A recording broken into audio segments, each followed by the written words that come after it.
Muy buenos días a todos. Muchas gracias por unirse nuevamente a este taller.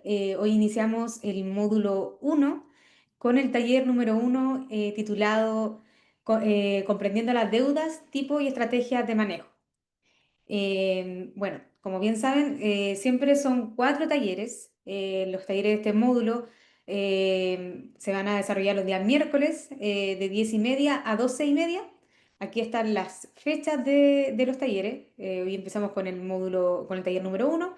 El taller número 2 va a ser Mejorando tu score de crédito el próximo miércoles 20 de agosto.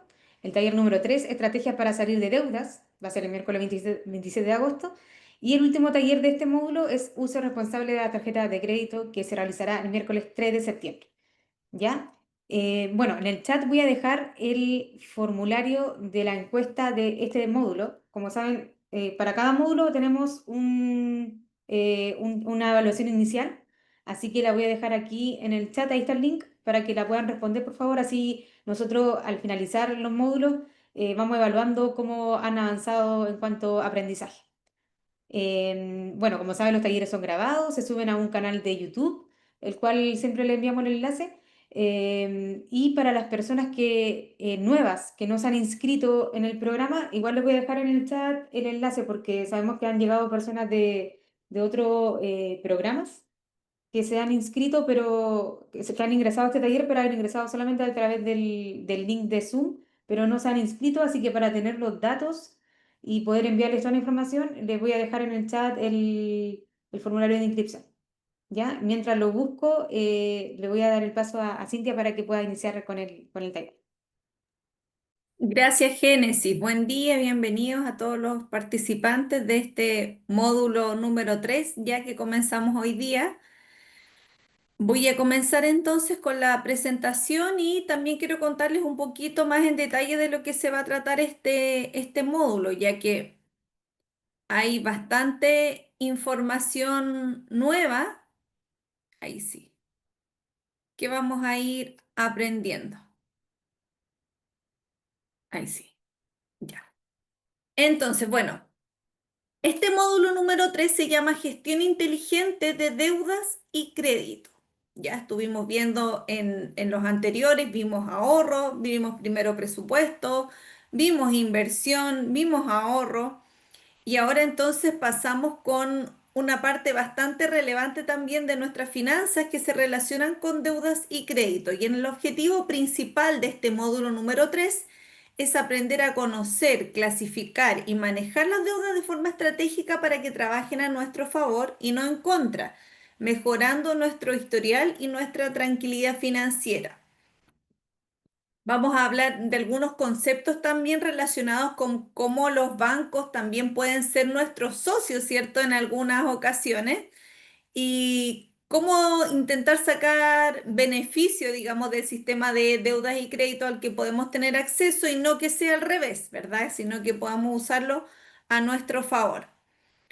Entonces, en el taller número uno que veremos hoy, se llama Comprendiendo las deudas. Veremos entonces tipos y estrategias de manejo de estos tipos de deuda. Cuando conoces el mapa de las deudas, es más fácil elegir el camino correcto. Entonces veremos qué tipo de deudas existen, cuáles son las deudas buenas, cuáles son las malas.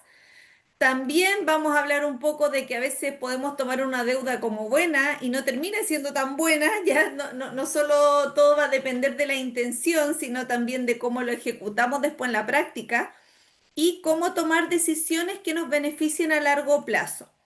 Luego, ¿por qué les quise dar este adelanto? Porque quiero que sepan cuáles son los temas también que vamos a tocar en los próximos talleres de este módulo y así tengan más presente lo que corresponde al de hoy, ya y no mezclemos ahí tantos conceptos. En el de hoy día, perdón, en el próximo taller, en el próximo miércoles, vamos a ver en cambio ya mejorando tu score de crédito. Ese es un punto que la verdad lo veo muy comúnmente hoy en día, especialmente en las evaluaciones nuevas de crédito, con toda la legislación actualizada que está en la CMF, que también vamos a hablar de eso hoy día. Es muy importante que uno maneje el control, digamos, del score crediticio que uno tiene ante el sistema. ¿ya? Entonces vamos a ver acerca de prácticas financieras saludables, porque un buen historial de crédito abre puertas que el efectivo no siempre puede, como puse ahí. Muchas veces me dicen, oye, pero yo tengo el dinero para el pie, tengo el 20% he ahorrado, no me endeudo porque nunca, no me gusta deberle plata a nadie, entonces me gusta solamente vivir con lo que tengo, con no estar con ningún tipo de deudas ni tarjetas. Y lamentablemente esas personas hoy en día ven que a veces las entidades financieras no siempre le abren una puerta al crédito hipotecario por no tener este puntaje de crédito, ya que hoy en día de verdad que es muy relevante. Entonces vamos a estar viendo cómo funciona ese puntaje de crédito, cómo se puede mejorar, ya si uno alguna vez tuvo ahí algún problemita, no es como que nunca más se pueda hacer nada al respecto, hay algunas estrategias para poder ir mejorándolo y cómo evitar los errores, por supuesto, también que lo dañan. Luego en el taller número 3 de este módulo veremos las estrategias personalizadas para salir de deudas. Ya en este punto vamos a ver simulaciones de plan de pago. Salir de deudas es posible con un plan y seguirlo con disciplina. Muchas veces no conocemos a que existen métodos para pagar las deudas más rápido. Uno de los más conocidos, por ejemplo, les adelanto, es el de la bola de nieve, ¿ya? Con ejercicios prácticos y simulaciones reales. Y vamos a finalizar después este módulo 3 con el taller 4, que es el uso responsable de las tarjetas de crédito. Vamos a ver que la tarjeta de crédito puede ser tu gran aliada si sabes cómo usarla, y ese es el punto, el saber utilizarla a nuestro favor. Vamos a identificar riesgos también, evitar las trampas más comunes que nos pueden generar un sobreendeudamiento, como cuando sacamos, por ejemplo, algo en una cuota y resulta que nunca pagamos la cuota completa, sino que nos desordenamos y vamos pagando de a poquito, vamos con el mínimo, ya ese tipo de prácticas. Optimizando beneficios, cómo sacar provecho de los beneficios que ofrecen algunas tarjetas de crédito hoy día. Vamos a ver también cuáles son como las más recomendables en el sentido que tienen más beneficios asociados a puntos, ya descuentos, etcétera. Y bueno, hoy comenzaremos entonces con la ruta de este módulo 1, perdón, módulo 3, ya taller 1. Y vamos a ver para eso cuatro bloques. Ya el taller de hoy día lo vamos a dividir en cuatro bloques. El primero es la introducción, ver qué es realmente una deuda. En el bloque 2, las deudas buenas y malas, el filtro inteligente para poder utilizar este sistema, como les dije anteriormente, a nuestro favor. En el bloque 3, los tipos de crédito y cómo identificarlos. Y en el 4 estrategias para manejar y decidir bien las deudas. ¿Ya? Vamos a comenzar entonces con un pequeño video introductorio de la temática entonces de qué es realmente una deuda.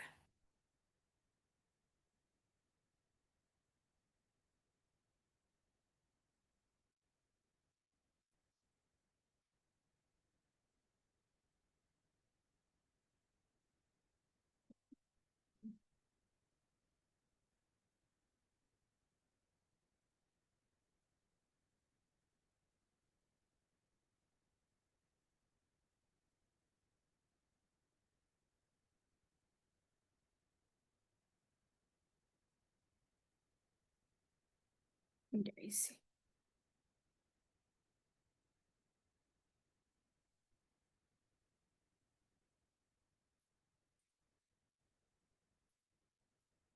Una deuda surge cuando pides temporalmente dinero o bienes a alguien y luego debes devolvérselos.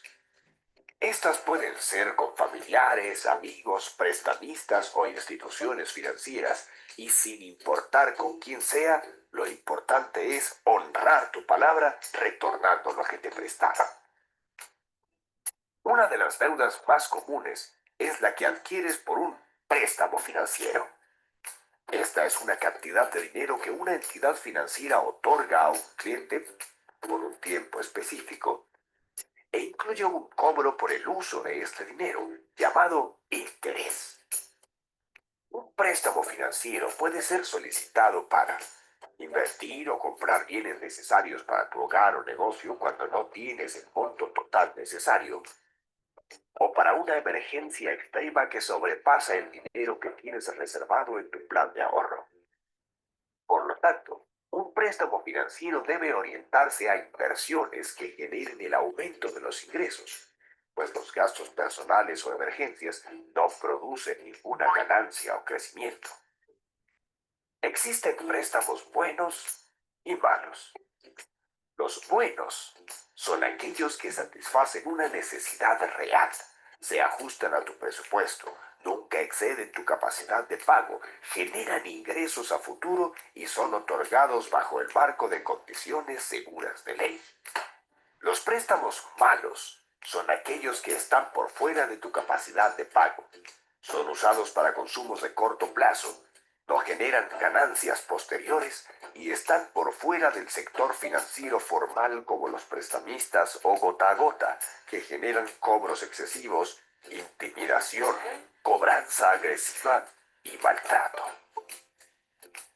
Por eso, si quieres pedir un préstamo financiero, ten en cuenta que este no te impida pagar tus gastos básicos, que su pago no exceda el 20% de tus ingresos fijos, llevar un calendario de pagos y, finalmente, definir de dónde pagarás el préstamo mientras se generan los nuevos ingresos.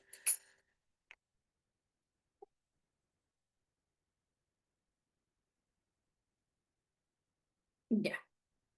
Entonces, bueno, tal como vimos en el video, las deudas no siempre son enemigas si las usamos bien, pero el problema empieza cuando ocupan más espacio del que deberían en la parte de nuestro presupuesto, ¿cierto? Y quiero que nos quedemos con una frase clave que vimos en este video. No hay un porcentaje tan exacto, ya va a depender lógicamente de los ingresos que generemos, de los gastos que tengamos, ya, pero de manera genérica se indica que una deuda saludable no debiese sobrepasar en total el 20% de tus ingresos líquidos mensuales, ¿ya? Y esta frase está muy alineada con la normativa y con la realidad actual también, en cuanto a la normativa de lo que las personas nos podemos endeudar, ¿ya? Vamos a hacer un puente entonces de este video, de esto que decía ahí del 20% con la normativa y con la realidad actual. Hay una ley pro consumidor que se aprobó en mayo del 2024 cuyo objetivo principal es prevenir el sobreendeudamiento de las personas, ¿ya? La CMF ha reforzado, que es la Comisión del Mercado Financiero de Chile, ¿cierto? Ha reforzado que en las evaluaciones crediticias se considera más importante la cuota mensual que el monto total del crédito, ¿ya? Años atrás uno tenía siempre como el criterio inicial de que una persona que debía, por decir, no apartando ya los créditos hipotecarios, sino que los otros tipos de créditos.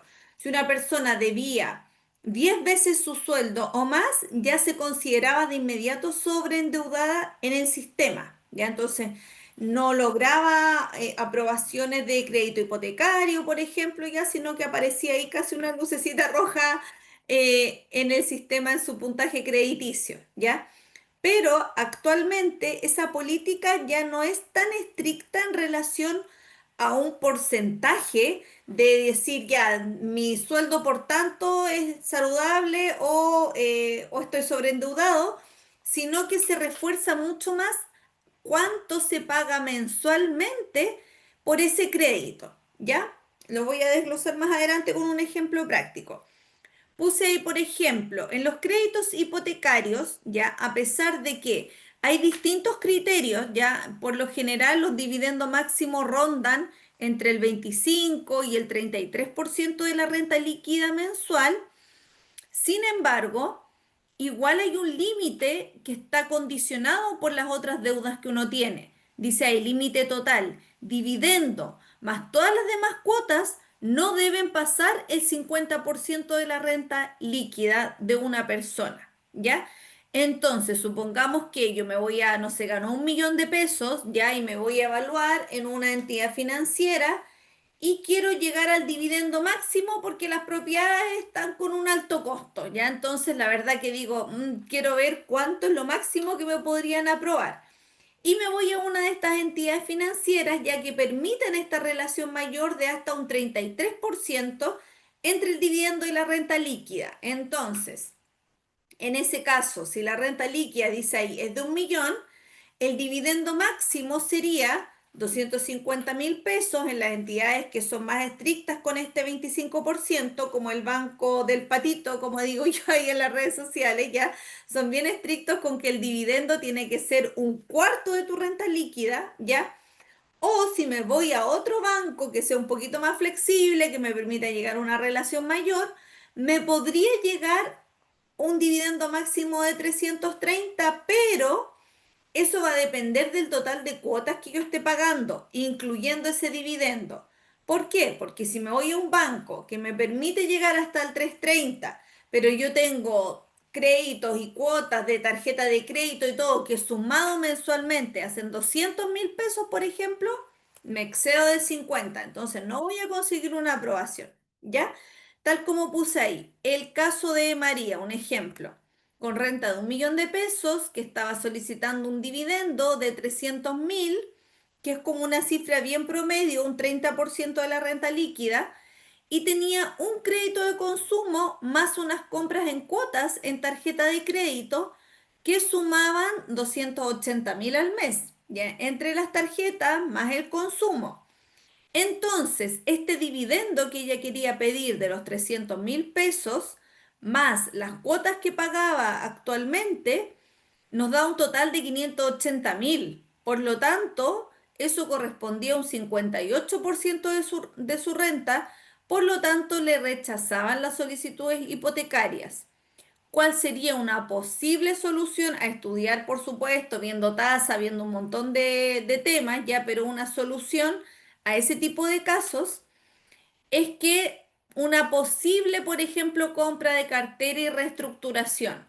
Entonces, bajar la carga que ella tenía actualmente, que hacían los 280 entre las tarjetas más el crédito de consumo, bajarlo a una sola cuota mensual de 180.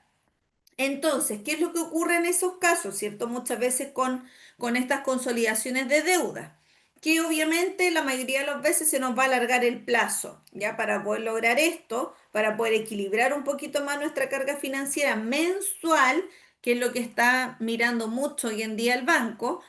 Entonces ella entre la tarjeta, otra tarjeta más el consumo hacía los 280 y ahora lo consolida en una sola cuota con un solo crédito a 180, y si sumamos entonces los 180.000 pesos con los 300, ahí no se excede del 50% de su renta líquida y pudo acceder entonces al crédito hipotecario, ¿ya?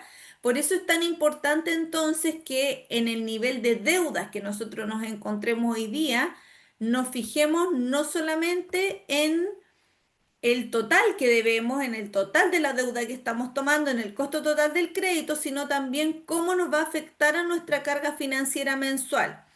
Porque yo sé, me ha pasado, insisto, lo veo mucho en asesorías que a veces me dicen, ay, es que tengo, ¿cuánto? Tengo un crédito de consumo, ya, ¿y cuánto pagas?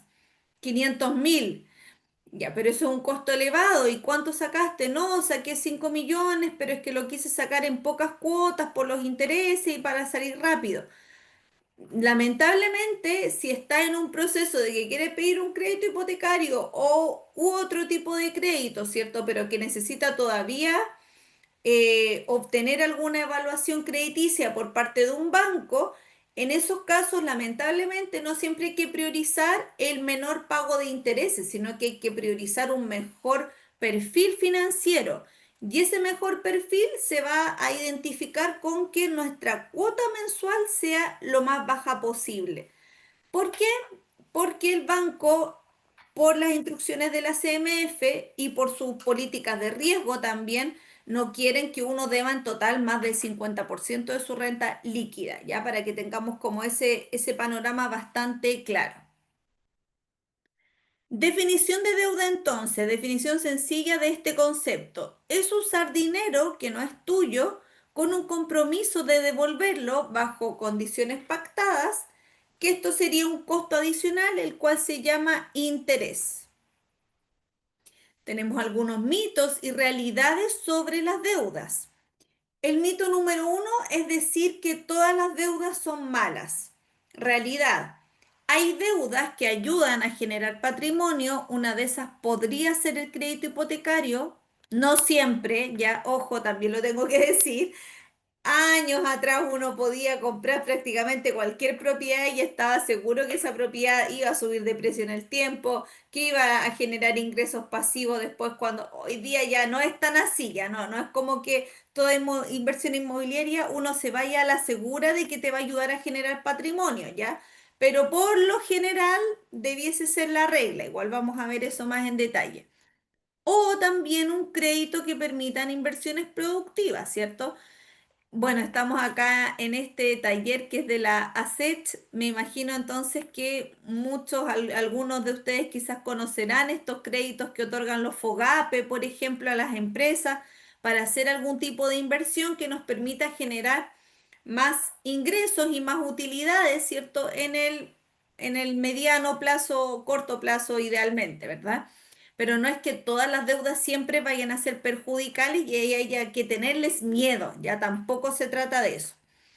El mito número dos, mientras pueda pagar la cuota, da lo mismo cuánto debo, que era como lo que les estaba diciendo recién, ¿cierto? Que se dicen, ay, es que saqué 5 millones, lo saqué en una cuota alta porque la puedo pagar, entonces en realidad, ¿por qué el banco se mete en cuánto pago yo si a mí me acomoda? No, la verdad que no siempre es lo mismo, no da lo mismo, hoy en día es muy importante la carga financiera mensual y por otro lado también tenemos el otro caso que a veces decimos, bueno, voy a sacar la cuota lo más chica posible para asegurarme de pagarla, pero también puede ocurrir que una cuota baja pueda esconder plazos muy largos y altos costos en intereses, porque a veces no hacemos bien los cálculos de los intereses que pagamos, no consideramos la CAE, ya que también lo vamos a estar revisando hoy día. El mito número 3: si ya estoy endeudado, no puedo mejorar mi situación. O sea, como decir, ya me metí en esto, ya no hay vuelta atrás, esto no tiene solución, estoy destinado a una bicicleta eterna. Ya, no, la verdad que hoy en día hay varias estrategias, está la consolidación de deuda, están las compras de cartera, hay negociación, hay incluso, que no lo vamos a ver en el taller de hoy día, pero sí lo vamos a ver en el taller de estrategia de pago de deuda, que incluso también existen posibilidades de acogerse a una renegociación total o incluso a la ley de quiebra en caso de que sea necesario, ¿cierto? Entonces, hoy en día existen estrategias para poder acceder a mejorar la situación de alguien que esté pasando por una situación compleja en este sentido. Para eso entonces tenemos que clasificar las deudas, tenemos que conocerlos, no todas las deudas son iguales, ¿ya? Principalmente vamos a hablar de tres conceptos, ¿ya? Uno, la finalidad de la deuda, vamos a hablar del plazo de la deuda y también un adelanto ya del bloque número dos es que vamos a ver que también existen deudas buenas y malas y cómo hacer un filtro inteligente de, ¿ya? Por finalidad.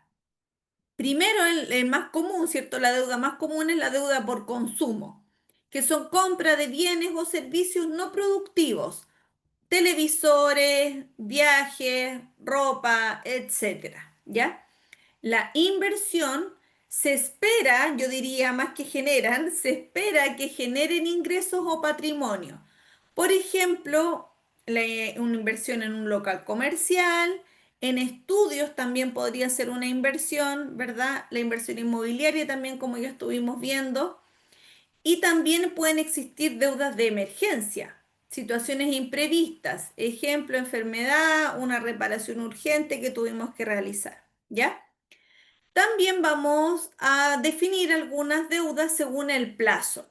Corto plazo, para el concepto de deudas, ojo, ya porque esto va a depender esto del plazo está ligado a distintos conceptos financieros, ya, pero si hablamos acerca de plazo en relación a deudas, un corto plazo es menos de un año, un mediano plazo entre 1 a 5 años y un largo plazo sería más de 5 años, ¿ya? Entonces vamos a hacer primero para aplicar esto que vimos recién acerca de los tipos de deuda. en situaciones reales y vamos a ver para poder desarrollar cierto criterio financiero, ¿ya? Entonces, como ya los que se han conectado en otras ocasiones ya saben, voy a pegar este link. Ay, ya no quería ponerlo de inmediato, pero bueno, ya se puso acá. No, me voy a ir para acá y voy a primero copiar el link en el chat.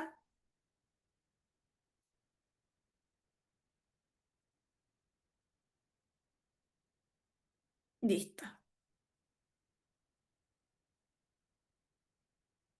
Sí, Gustavo dice, el dueño préstamo al dueño de tu bolsillo. Sí, suele pasar. Pero ahí hay que ver estrategias también para usarlo de manera inteligente a nuestro favor. Ya, ahí puse el link en el chat y también voy a dejarles acá el código QR, ¿ya? Si hay alguien que está solamente con un dispositivo, no hay ningún problema, no es necesario que se conecte directamente a la actividad porque igual la voy a proyectar. Ya voy a dar unos segunditos entonces ahí para que se conecten los que puedan.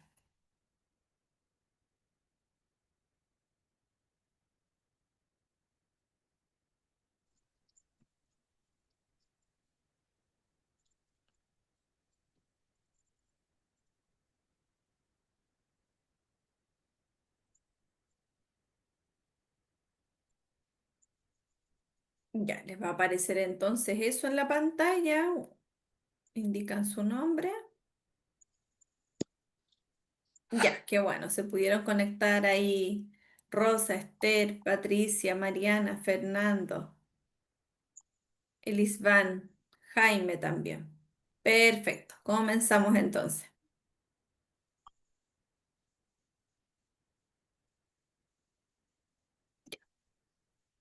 Pedro necesita un auto para trabajar como repartidor.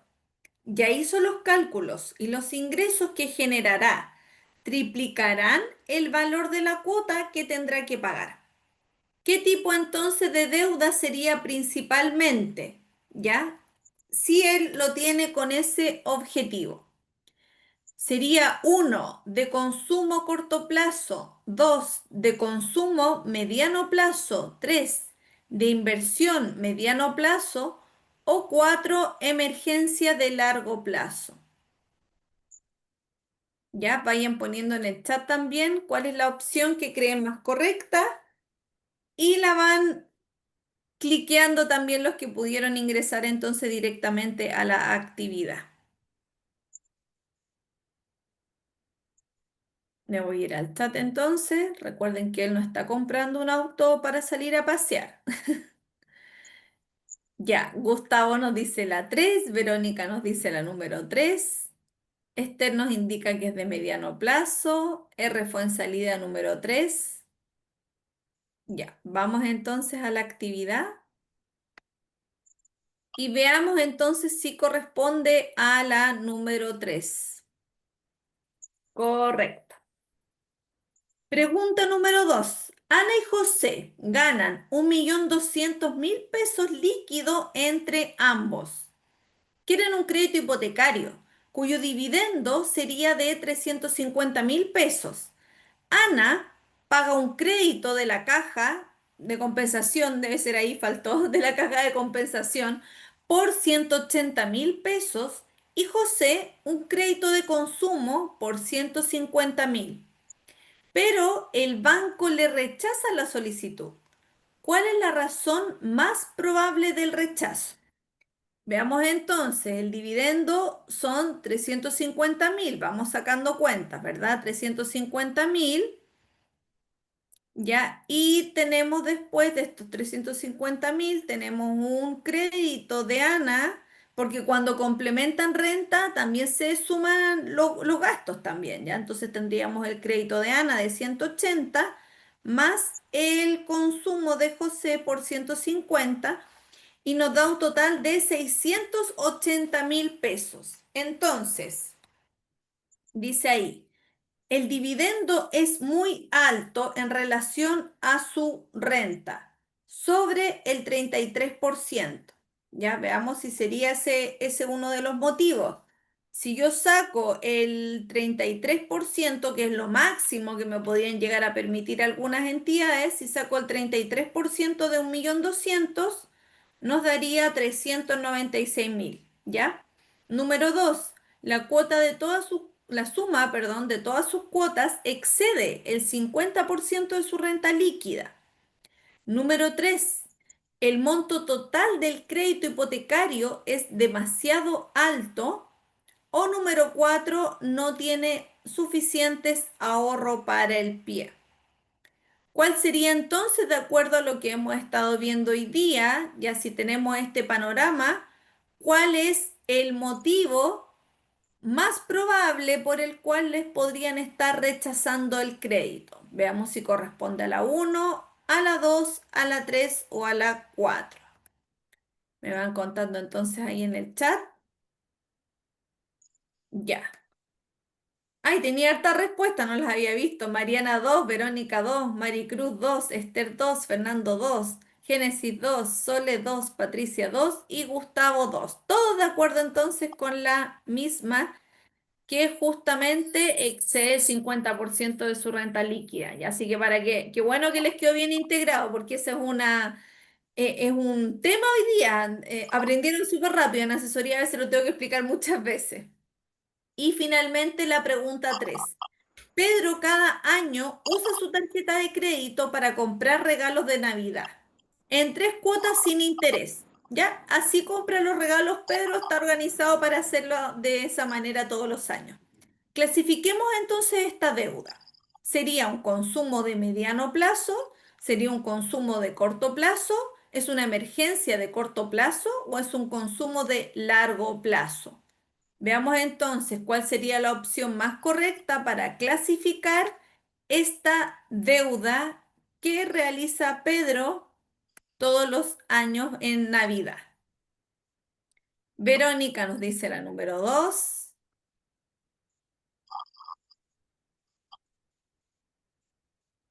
Fernando también, Sole también, Maricruz también. Ya. Vamos entonces a confirmar si es correcto que es un consumo de corto plazo. Correcto. Ya. Excelente. Entonces están todas las tres em, correctas. Pasamos entonces al bloque número 2, a las deudas buenas y malas, el filtro inteligente. Vamos a hacer este es un short de YouTube, ya es un video súper breve que vamos a ver, pero que nos va a dar una idea general antes de comenzar con el concepto de la deuda buena y la deuda mala. Hay como un sonido, 30 parece. valiosas lecciones sobre el Ay, 30 valiosas. ahí sí. Escucho como un sonido de fondo, no sé. Ah, ahí sí, ahí sí. Ah, no, ahí se escucha todavía. Sí, Génesis, no sé si lo escucha. Ya voy a comenzar.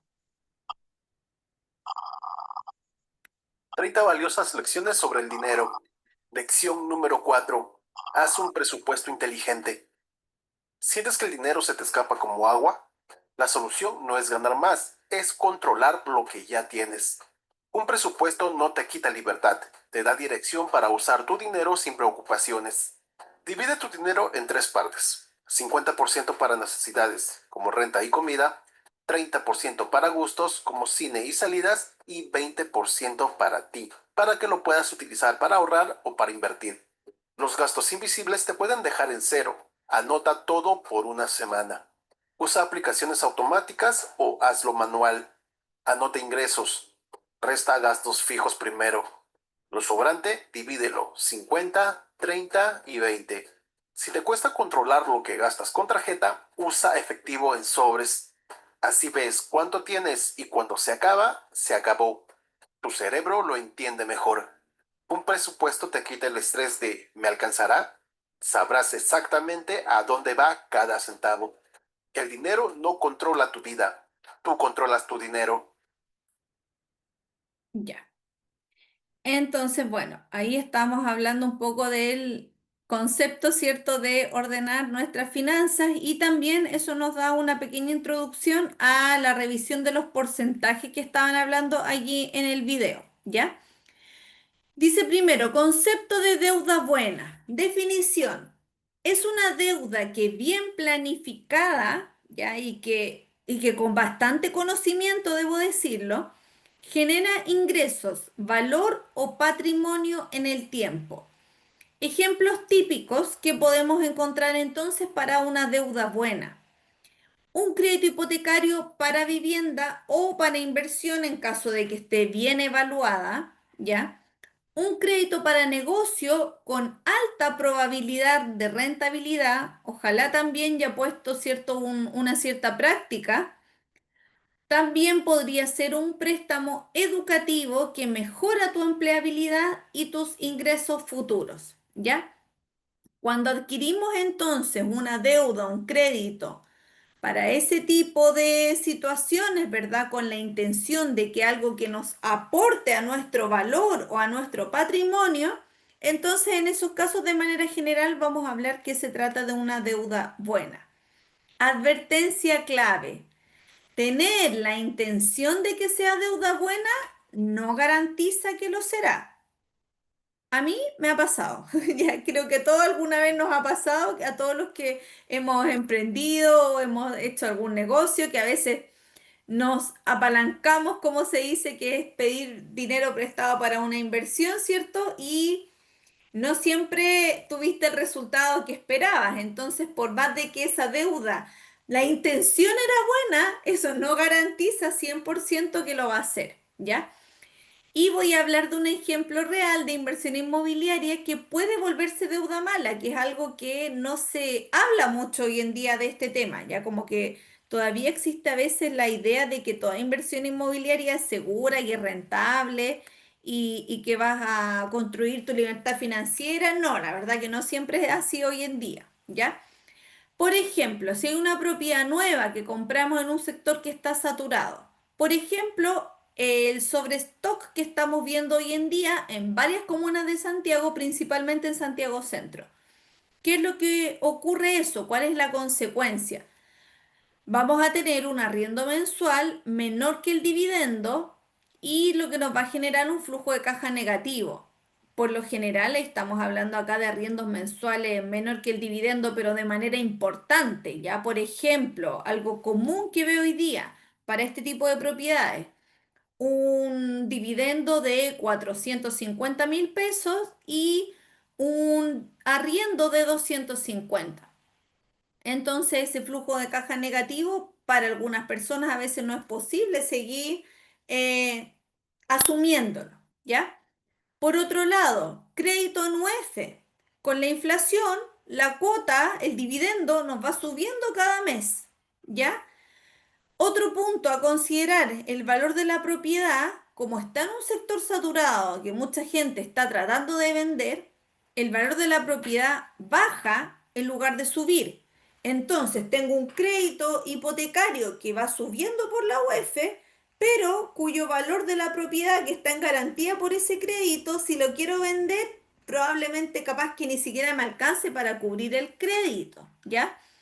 Resultado, mes a mes debes poner dinero de tu bolsillo y además tu patrimonio se reduce porque te apalancaste por una compra de una propiedad cuyo negocio no se analizó en un 100%. ¿Ya? Esa es una situación común que pasa, lo puse ahí con un ejemplo de la inversión inmobiliaria, porque como les dije recién, es algo que a veces no está tan como conocido o divulgado de que estas situaciones hoy en día están ocurriendo mucho más de lo que quisiéramos, ¿ya?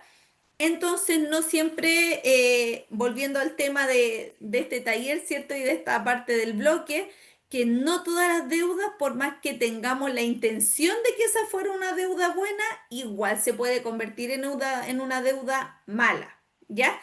Entonces, ¿cuál es la conclusión de esto?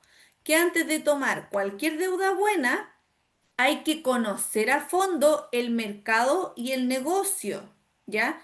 No asesorarse, por ejemplo, solamente por alguien que te va a vender, porque la verdad que muchas veces van a adornar un poquito la realidad de cómo va a funcionar realmente todo, ¿ya? Hay que hacer proyecciones realistas, ingresos y gastos, ya considerar todo. Si es posible, realiza un periodo de prueba antes de endeudarte. Ejemplo, simular arriendo o simular un negocio sin crédito, ya esto más relacionado a la inversión inmobiliaria sería difícil, ya, pero por lo menos si alguien va a tomar un crédito para su negocio, ¿cierto? Hacer un periodo de prueba, validar el producto, ¿cierto? Porque a veces nosotros podemos tener toda la idea de que esto lo vamos a vender a tal precio y que vamos a obtener tanta utilidad y después la realidad nos dice otra cosa. Entonces hay que tener, si bien el concepto de deuda buena es relevante, no basta la intención, la buena intención que tengamos con esa deuda, ya hay que tener un estudio y un análisis en profundidad, ¿ya?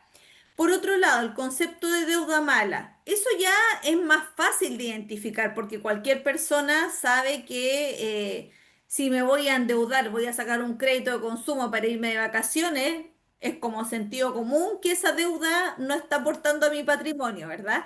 Entonces, la definición es que financia bienes o servicios que pierden valor rápidamente o que no generan un retorno económico. Ejemplo, si saco una televisión en 36 cuotas, pero lo saco además con interés, ya y que en realidad no está haciendo una compra inteligente, o si financio vacaciones con una tarjeta de crédito, o gasto de supermercado a crédito, pero que no lo digo, ay, lo voy a pagar en una cuota y después esa cuota no la pagué completa, sino que digo, chuta, me quedé más corto, voy a pagar la mitad y después se va acumulando. ¿Y cuáles son los efectos negativos entonces de ese tipo de deuda? Primero, una alta tasa de interés y que no siempre vemos, ya eso es lo peor de todo, como que a veces uno no quiere ver la realidad, se quiere autoengañar, ¿cierto? Y la verdad que el tema de las tarjetas con los intereses rotativos es complejo, ya es complejo, porque son intereses que uno no ve, pero es una deuda que al final uno va pagando poquito para mantenerse ahí, pero la deuda no disminuye nada, ¿ya? Además, nos va a disminuir la capacidad de ahorro. Y por otro lado, va a generar una bola de nieve de deuda. Eso es lo que puede terminar ocurriendo, porque si hoy día, este mes hice eso con el supermercado, después el mes siguiente hago lo mismo, entonces ya los 100.000 que debía ya se juntan con los otros 100 y así va aumentando esta situación, ¿verdad? Más compleja. Entonces, la comparativa de la deuda buena versus la deuda mala. Vamos a ver distintos aspectos con el objetivo, los ejemplos, el valor del bien, el retorno, el riesgo y el plazo. Ya, una deuda buena, su objetivo, la intención de esa deuda es generar ingresos o generar un valor. Ya, porque como les dije, también puede ser estudio, ya también puede ser en ese sentido. La deuda mala, en cambio, siempre se va a relacionar más con el consumo inmediato. Ejemplo de deuda buena, un hipotecario planificado, un negocio rentable, educación. Deuda mala, la electrónica a crédito, ropa quizás, vacaciones, ya siempre y cuando no estén dentro de un presupuesto y obedezca más como a un impulso que a una planificación, ya, porque también sé que a veces hay personas que, digamos, dicen, ya, mira, todos los veranos me financio mis vacaciones, pero lo saco con la cuota sin interés y lo contemplo dentro de mi presupuesto anual y eso le acomoda, entonces ahí no sería tan perjudicial, ¿ya? Hay que ver también, no todo es blanco o negro, hay que ver también la realidad de cada persona. Valor del bien. En una deuda buena tiende a mantenerse o a subir el bien que estoy adquiriendo con esta deuda. En cambio, la deuda mala baja rápido. Un auto, por ejemplo, que no lo esté comprando para inversión como lo estábamos viendo recién, que no lo estoy comprando para generar ingresos. Muchas veces ya en comprar un auto nuevo uno lo saca del automotor y ya bajó de precio, ¿cierto? Entonces hay que tener ojo con ese tipo de deudas, ¿verdad?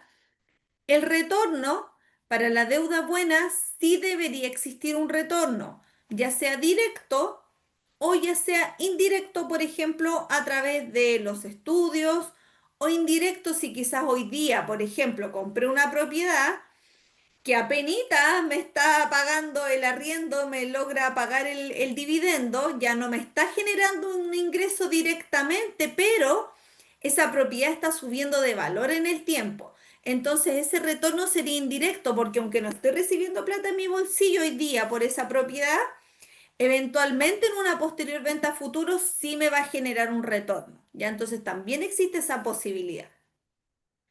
El riesgo de la deuda buena debiese ser menor si se analiza bien, mientras que la deuda mala, el riesgo es más alto por intereses y por la depreciación. Una deuda buena, el plazo generalmente debe ser más largo, debe ser planificado, mientras que la deuda mala, por lo general, es más corto, pudiese también ser largo, pero no nos va a ir generando un retorno. ¿Ya? Esa sería entonces la comparativa de esos dos tipos de deudas.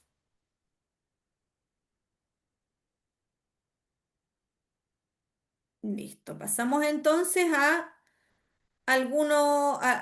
enlazar esta información ya con ejemplos reales, ¿ya? Y puse ahí el ejemplo de los créditos hipotecarios como deuda de inversión. Ya vamos a hacer un enlace y por qué se consideran deuda de inversión. Un crédito hipotecario nos va a permitir adquirir un activo que idealmente se valoriza, ¿ya? Se paga en cuotas accesibles en comparación con el valor total, porque generalmente uno para un crédito hipotecario son hartos millones lo que uno le pide al banco, ¿ya? De todos modos, igual hay un riesgo asociado si no se planifica.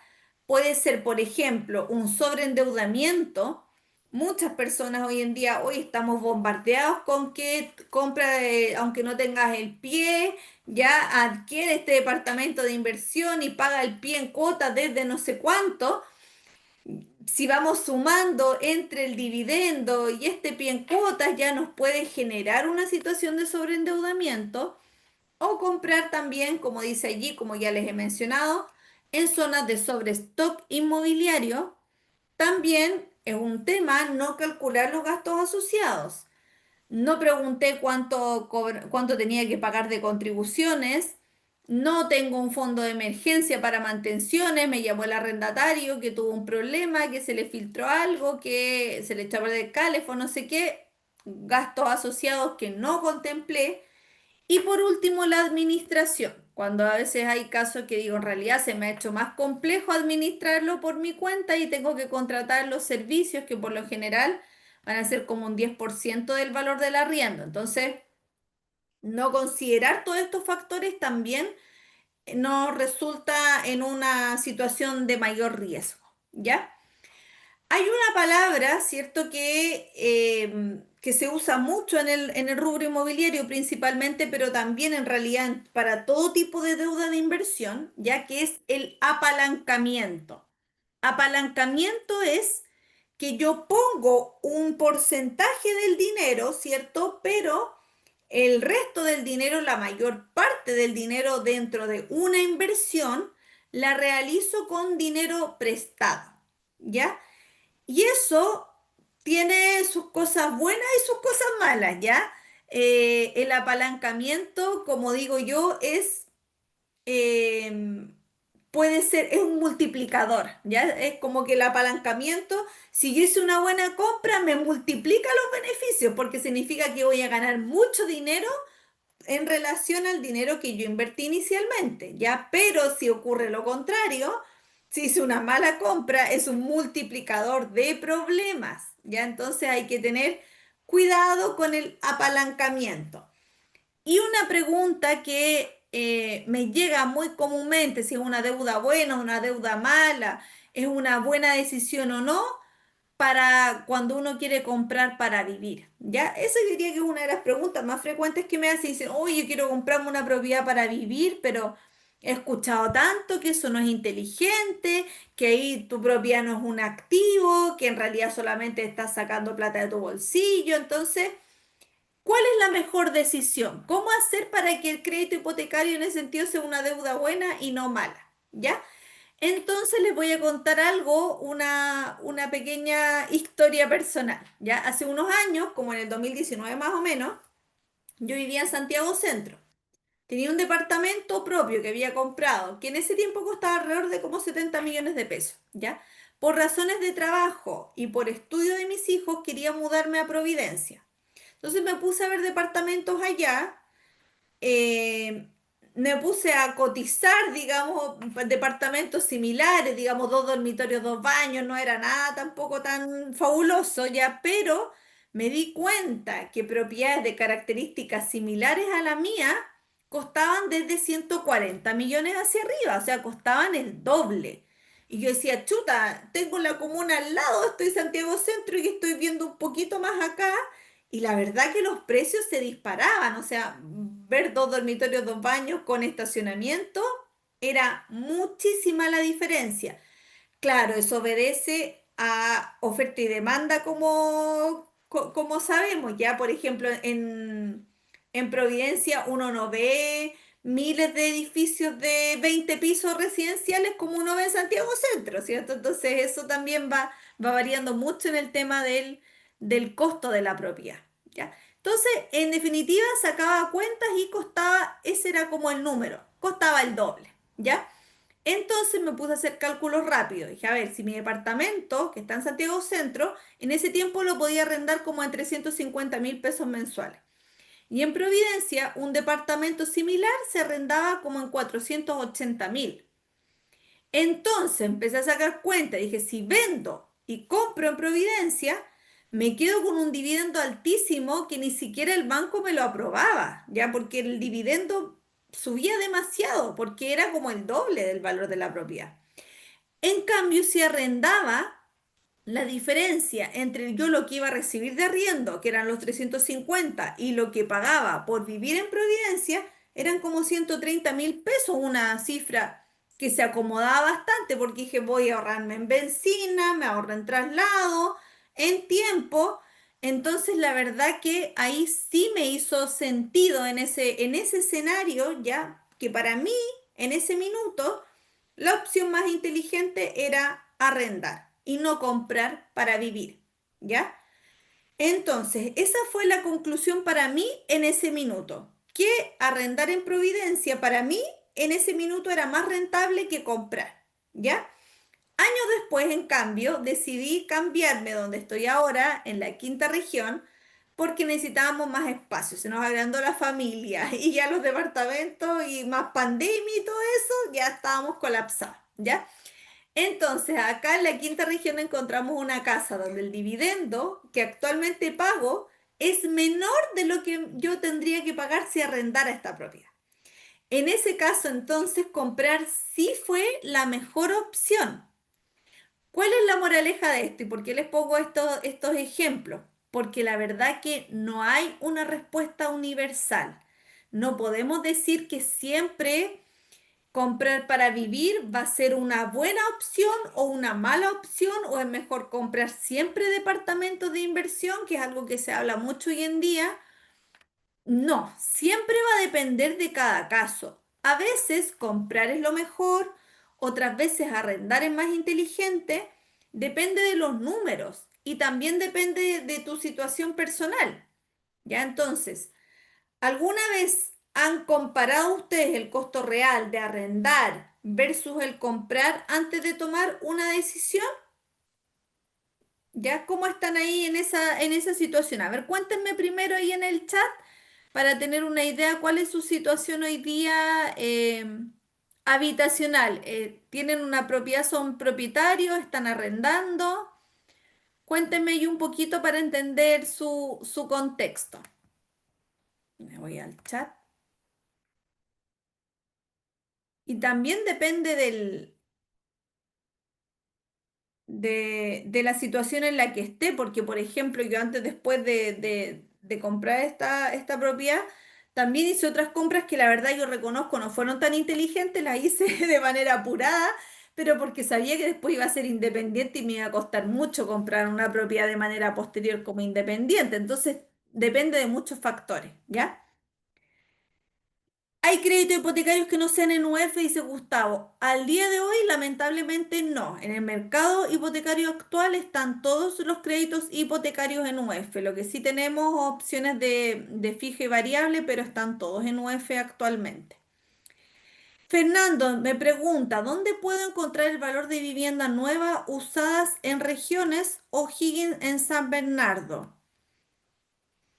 En ese caso tendríamos que revisar los portales, Fernando. Mira, hoy día vamos a hacer un ejercicio, justamente ahora se viene un ejercicio de cómo ir haciendo estos análisis, porque sé que es un tema interesante, además que uno quiere decir, es como la inversión clásica, decir, ¿cómo puedo obtener ingresos extra significativos cuando me jubile? La inversión inmobiliaria, ¿cierto? Es un punto muy relevante hoy en día y de mucho interés.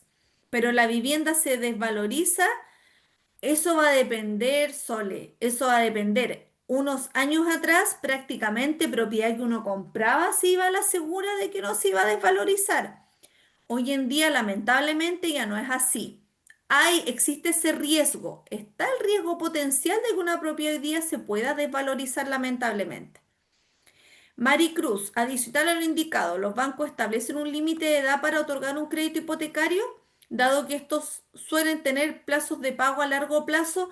Sí, Maricruz, existe un plazo que se relaciona con el crédito hipotecario que está relacionado con el seguro de desgravamen, ¿ya? Hay algunos bancos, como el Banco Estado, por ejemplo, que la mayoría de sus seguros asociados funcionan, tienen una cobertura hasta los 79 años. ¿Eso qué quiere decir? Que a los 79 años ya debes haber finalizado el plazo del crédito. Entonces, si una persona con 60 años se presenta, por ejemplo, para postular un crédito hipotecario, le van a dar un plazo más corto, le van a dar un plazo probablemente como de 15 años, ¿ya?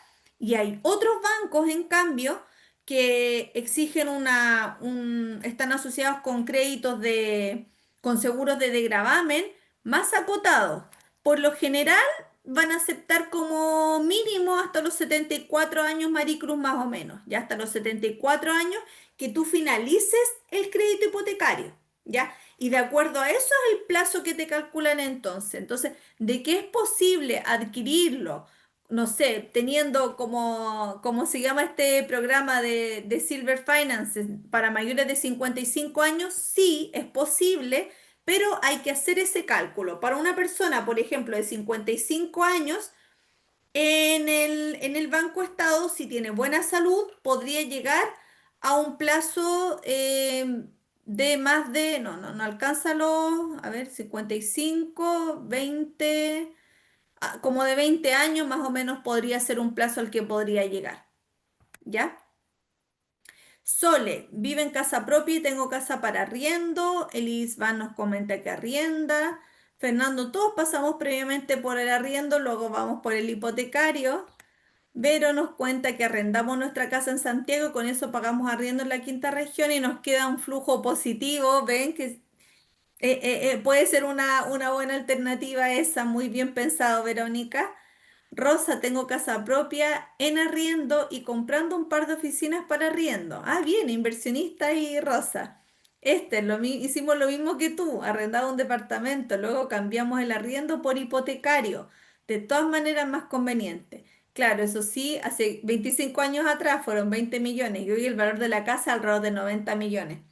Justamente, muy bien, Esther, y qué bueno que hicieron allí una buena compra, tomaron una deuda entonces que les generó grandes retornos también por la valorización de la propiedad, que es lo ideal, ¿cierto? Pero como les comentaba, hoy en día eso no está 100% garantizado. Y así que vamos a estar, justamente ahora vamos a ver unos ejemplos con eso para que podamos distinguir de manera más clara cuándo una inversión o una compra, ya sea para vivir o para arrendar, es más, la podemos ver más como una deuda buena. ¿Ya? Tati, perdón por el atraso, no hay problema, no hay problema. Lo importante es que se pueda ahí conectar y después se pone al día con lo que ya estuvimos viendo. Pasamos entonces a nuestro ejemplo. Ya. Vamos a ver entonces que hay algunos factores clave para decidir. Insisto, esto ya sea para comprar para vivir o para invertir. Hoy día no porque uno está haciendo una compra de una propiedad para vivir, va a obviar este número y va a obviar los números y solamente voy a comprar porque la casa era la casa de mis sueños y me pareció bonita, ¿ya? A no ser que uno tenga un patrimonio altísimo y que uno se pueda dar ese gusto, ¿ya? Pero hoy en día, siempre también yo lo menciono, eh, por más que yo sé, entiendo, también lo he pasado, que la compra de una propiedad para vivir pasa mucho por un factor emocional, hay que meterle un poquito de número a esas emociones, ya, y hay que sacar algunas cuentas también para que la compra que estemos haciendo no solamente nos traiga una satisfacción emocional de que lo logré, pero después todos los meses estoy viendo cómo pago esto, no tengo dinero para vivir, ya que lamentablemente lo he visto de manera frecuente. Compré la propiedad de mis sueños, pero no me queda para vivir en el mes a mes porque me endeudé con el pie, me endeudé con un dividendo más alto de lo que me podría haber permitido. Entonces, todos esos puntos hay que igual considerarlos, ¿ya? El flujo mensual. El flujo mensual, o como se llama en inglés, que vemos a veces ahí los conceptos en propaganda y eso, el cash flow, ¿ya? Es cuánto dinero sale de tu bolsillo cada mes. Es decir, si se cumple o no la famosa frase de que la propiedad se paga sola o no. Independiente de que yo lo ocupe para vivir, igual es bueno hacer ese análisis, ya que era como lo que le estaba diciendo hoy en día en una propiedad, por ejemplo, si yo estoy pagando un dividendo de 350.000 y si yo arrendara esta propiedad, la estaría arrendando como en 600.000, mira, me está generando, entonces ya me está generando un ahorro, la plata que puse de pie y todo eso ya la estoy viendo que me está generando entonces un ahorro inmediato. Ya eso también es importante de considerar. O también mucha gente que me dice hoy día, ay, es que mi sueño es comprarme yo como estoy acá en la quinta región, el departamento en Reñaca, el departamento en Concón, ya, segunda vivienda.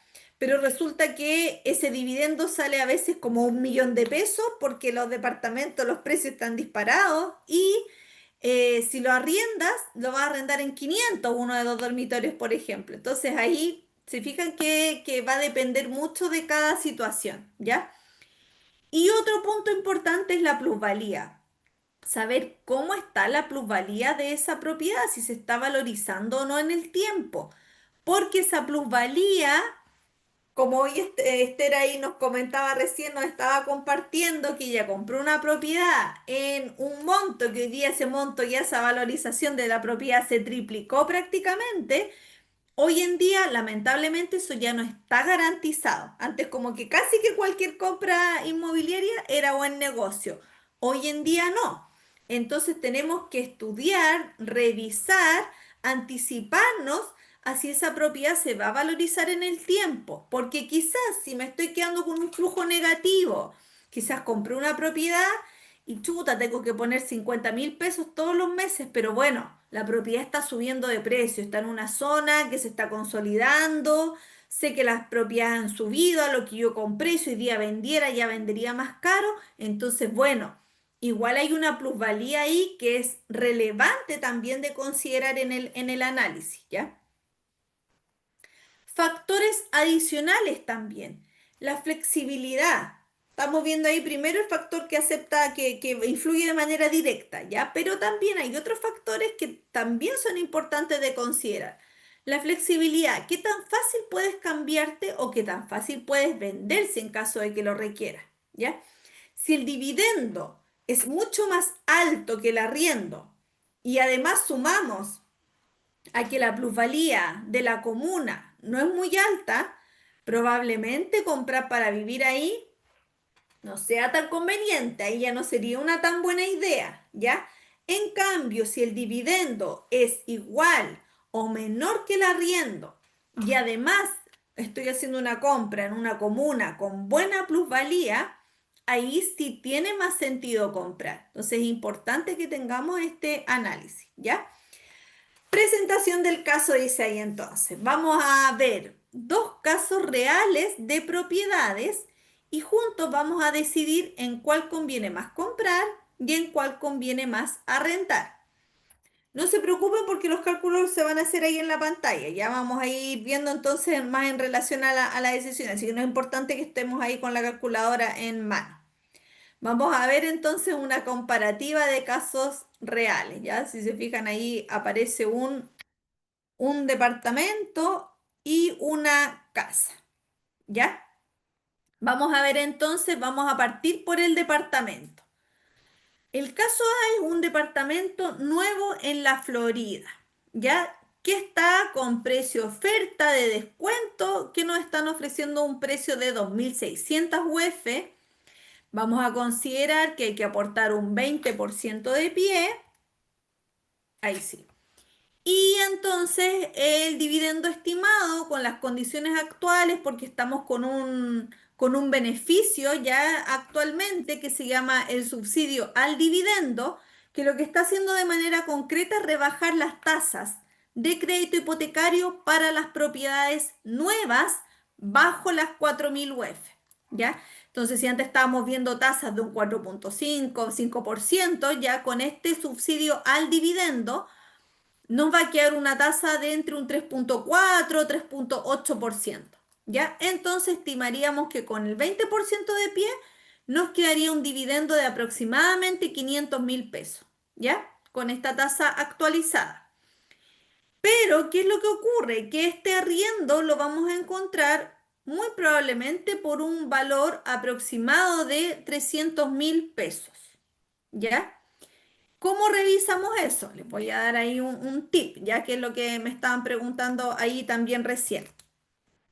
Siempre que haya alguien, portal inmobiliario, que esté pensando, esté evaluando alguna alternativa de una compra de propiedad de inversión, sea donde sea una propiedad chiquitita, sea una propiedad, da lo mismo, ¿ya? Pero es importante que hagan estos dos ejercicios que vamos a ver ahora. Uno es irnos al portal, vamos a poner el precio de arriendo, voy a poner departamento y voy a poner la Florida. ¿Ya? Y voy a apretar buscar. Entonces, aquí estaba viendo 2.600 UF de un departamento nuevo en la Florida, correspondería a un departamento de un dormitorio. ¿Ya? Entonces voy a poner un dormitorio. ¿Qué es lo que yo siempre sugiero? Hay que ponerse en el escenario más malo, ¿ya?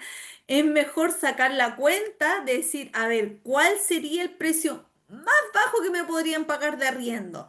Y con eso uno saca las cuentas, ya no con el arriendo ideal que yo espero tener y que no, porque ahí hay un riesgo asociado. Entonces, es mejor sacar la cuenta por los menores precios, pero que están hoy en día en la zona. Y me pongo a mirar. Ya, yo sé que acá ustedes se van a sorprender y van a decir 175.000 pesos, ¿cómo es posible? No, no es que sea 175.000, lo que pasa es que estos son los llamados arriendos promocionales, ya cuando dice la gente, te ofrezco 175.000 pesos el primer mes, el segundo mes y después te lo subo a 250, ya eso, pero eso ya es una red flag, ya una banderita roja, una lucecita roja, ya advertencia, advertencia, algo está pasando acá, porque si me están ofreciendo valores de arriendo, ¿cierto? Por ese monto, aunque sea una promoción, es porque el mercado está complicado, es porque la zona está difícil de arrendar. Si nos fijamos, hay mucho departamento nuevo. No es como que uno diga, ah, no, es que son departamentos antiguos. No, lamentablemente son departamentos, si se fijan, de edificios bastante nuevos, ¿ya? Entonces vamos mirando ya y todavía vamos viendo que ahí, bueno, yo ya hice el análisis de meterme en proyecto por proyecto, ¿cierto? O sea, departamento por departamento, ya. Por ejemplo, aquí nos ofrecen los 145 por 2 meses y después, después ya el precio es 290. Pero igual es un valor bajo, se fijan para el valor del dividendo, porque volvamos al ejercicio. Yo puse acá Ya, lo puse así para no ser tan perjudicial en el análisis, puse 300.000 pesos, la verdad que puede ser incluso menos, ¿ya? Pero el dividendo me va a quedar de 500.000. Y por otro lado, ya puse una casa nueva, bueno, y no puse la casa del proyecto, ya no, usted imagínense que una casa nueva en San Carlos, en Ñuble, y resulta que obviamente en esa zona, por el mismo precio del departamento, me puedo comprar una casa, ¿ya? Entonces voy a tener también que dar el 20% de pie, como estoy viendo casa nueva, el dividendo me va a quedar en lo mismo, pero si me voy en cambio acá y hago el mismo ejercicio que digo ya, me voy a poner a ver en cuánto se están arrendando las propiedades entonces en San Carlos. Y ojo que a veces uno, como se dice vulgarmente o coloquialmente, mira a huevo invertir en regiones. Y resulta que hoy en día puede ser una gran alternativa. Porque no habían propiedades en arriendo. Entonces ya, vamos a ver en Yapo. Casa en San Carlos. Ya, entonces me voy a ir a ver en cuánto se están arrendando. Esos son departamentos. Ya, esa es una casa, pero que no está en condominio, porque estoy viendo una casa nueva que está en condominio, que está a ese precio. Ya, aquí veo 600. Ya, aquí me arrojo una casa nueva en condominio,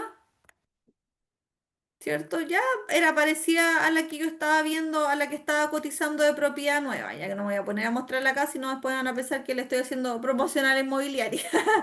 Ya, pero sí, era como parecida a esa, calzaba. Entonces ya vamos a sacar el valor de arriendo estimado en 450, porque es una casa y una casa por lo general igual va a tener un valor de arriendo un poquitito más alto, ¿ya? Entonces, vamos sacando los números. Tenemos el caso A, departamento en la Florida, caso B, casa San Carlos. Tenemos mismo precio, mismo pie, mismo monto a financiar, al banco le vamos a pedir la misma plata, ¿cierto? El dividendo mensual, por lo tanto, nos va a quedar en lo mismo, pero aquí vamos a empezar con las diferencias. ¿Cuál va a ser la diferencia? Que en el arriendo del departamento voy a estimar 300 y acá estimé 450, ¿ya? Gasto total en 5 años arrendando. Entonces, si yo compro esta propiedad, o sea, no la compro, perdón, sino que yo arriendo esta propiedad, decido no hacer la compra, sino que arrendarla, en 5 años voy a gastar 18 millones, ¿ya? En cambio, la casa en San Carlos, si yo decido no comprarla y la arriendo, en 5 años, obviamente esto va a subir, ya estoy sacando acá números generales solamente, va a ser 27 millones, ¿ya?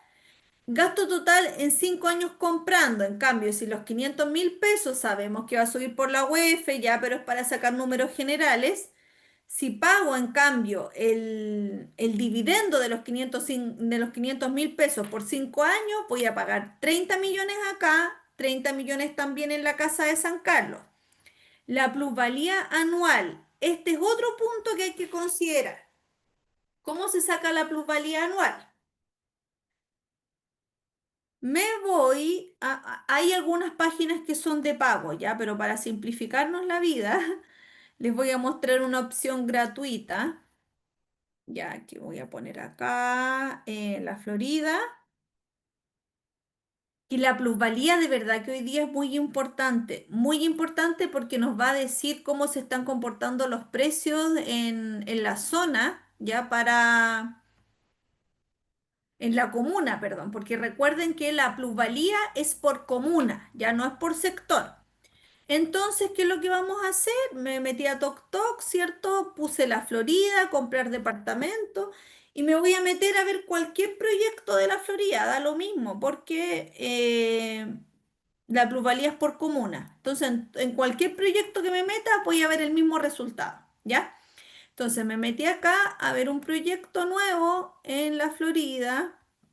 ¿Y qué tienen que hacer? Bajan hasta el final y aquí les va a mostrar cómo se ha comportado la plusvalía de la comuna en el último tiempo. ¿ya? Y en el último tiempo vamos a tomar del 2022 hasta fines del año pasado, hasta fines del 2024. Por esta fecha ya deberían actualizar TokTok. Estoy esperando ahí que lo actualicen del primer semestre, aunque sea del 2025, ¿ya? Pero igual ya nos arroja ahí un panorama bastante claro. ¿Cómo calculan ellos esta plusvalía? Toman referencia de viviendas nuevas según las promesas de compraventa que se han efectuado en la comuna y también en las viviendas usadas según el registro de conservador de bienes raíces y también las informaciones de publicaciones en TokTok. ¿Ya? Entonces, ¿qué tenemos? Sabemos ya que 2022 hacia adelante ha sido años críticos, ¿cierto?, para la industria inmobiliaria, para el sector inmobiliario. Entonces ha tenido tiempos de baja, ha repuntado, ha vuelto a bajar, repunta un poco, repunta un poquito más, vuelve a bajar y ya hemos estado así con la plusvalía de esta comuna de La Florida. Entonces yo le pedí ahí a la inteligencia artificial que me sacara un promedio de la plusvalía a partir de este gráfico, ¿ya? Y a partir de este gráfico, entonces, ¿qué fue lo que me dijo? Que la plusvalía anual estimada en la Florida está siendo de un 0,27%, ¿ya? Ese sería lo que nos está estimando entonces según esta gráfica, ya que estamos viendo acá. Y ahora vamos a hacer el mismo ejercicio, pero con San Carlos. Siempre es bueno que esto ustedes lo hagan de verdad con cualquier propiedad que ustedes estén pensando en comprar, ya sea para vivir o para invertir, hacer este ejercicio, ¿ya? Porque es que en San Carlos es más difícil encontrar departamentos, ya lo vamos a filtrar por casa, aparte que estamos viendo una casa. Listo, ahí sí. Ya, estas son las casas, no me acuerdo, no, era esta, la que estaba viendo ahí, las casas nuevas que están como a 2.600 las que quedaban. Ya, incluso es más aislada que la que vimos de referencia, creo que se podría arrendar un poquito más. Pero ya, vamos a bajar, bajar, bajar, y aquí nos vemos, nos encontramos con otro panorama en la plusvalía, ¿se fijan? Porque si bien ha tenido ahí también sus fluctuaciones, vemos que la curva está mucho más tirada a ser ascendente, ¿verdad? Estamos viendo que hay una plusvalía que se está comportando mucho más en términos de ir subiendo el valor de la propiedad que en irlos bajando. Acá hubo una baja, la cual tampoco fue tan significativa, pero después repuntó rápidamente. Va teniendo a veces ahí que se va quedando un poquito pegado. Aquí también tuvimos una baja, pero aquí nuevamente repuntó. Entonces, este mismo gráfico, llevándolo a la inteligencia artificial, nos arrojó que la plusvalía anual estimada, si consideramos esa plusvalía histórica, porque ojo, plusvalía pasada, nunca va a garantizar la plusvalía futura, ¿ya? Pero sí nos va a dar igual un panorama porque estamos hablando de los últimos años, los recién pasados nomás, ¿ya? Y nos sacó entonces un 3,16% de la casa de San Carlos.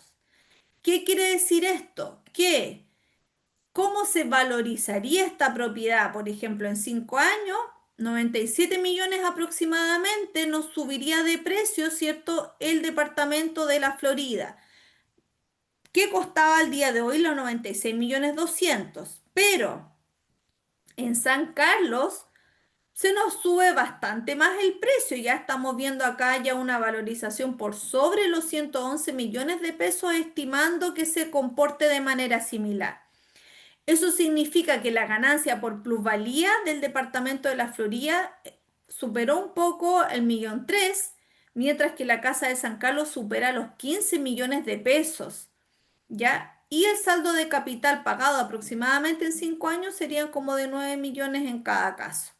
Ya, porque sabemos que no lo que uno paga completo de dividendo va a amortizar el capital, el saldo capital de la deuda, sino que voy pagando intereses. ¿Se fijan que por qué es tan importante decidir, analizar y que no todo en deuda, no todo en inversión es blanco o negro, sino que, y por eso a mí muchas veces me dicen, pero dame una respuesta general, ¿compro para vivir o compro para invertir? Pucha, es que lamentablemente no se puede hacer una afirmación de manera general. Y ojo, que me pasa mucho. Muchas personas de regiones me dicen a veces, oye, quiero invertir en Santiago. El otro día me estaba en una asesoría con una persona que era de Iquique. Y me decías que acá están caros los departamentos, quiero invertir en Santiago porque he visto que igual hay harta oferta. Pero está en Iquique, le decía, donde la plusvalía está subiendo tanto de precio, los arriendos están tan caros. Compra en Iquique, le dije, ¿qué te vas a ir a comprar a Santiago si en Santiago hay muchas zonas con sobrestock? ¿Ya? Entonces, vuelvo a repetir que todo este análisis que estamos realizando, que sé que por lo general a uno igual le interesa saber, incluso quizás hoy día no están tan interesados en hacer una compra para ustedes mismos, pero para orientar incluso quizás a sus hijos, etcétera, ¿cierto? Quizás complementarle renta, miles de alternativas que pueden existir.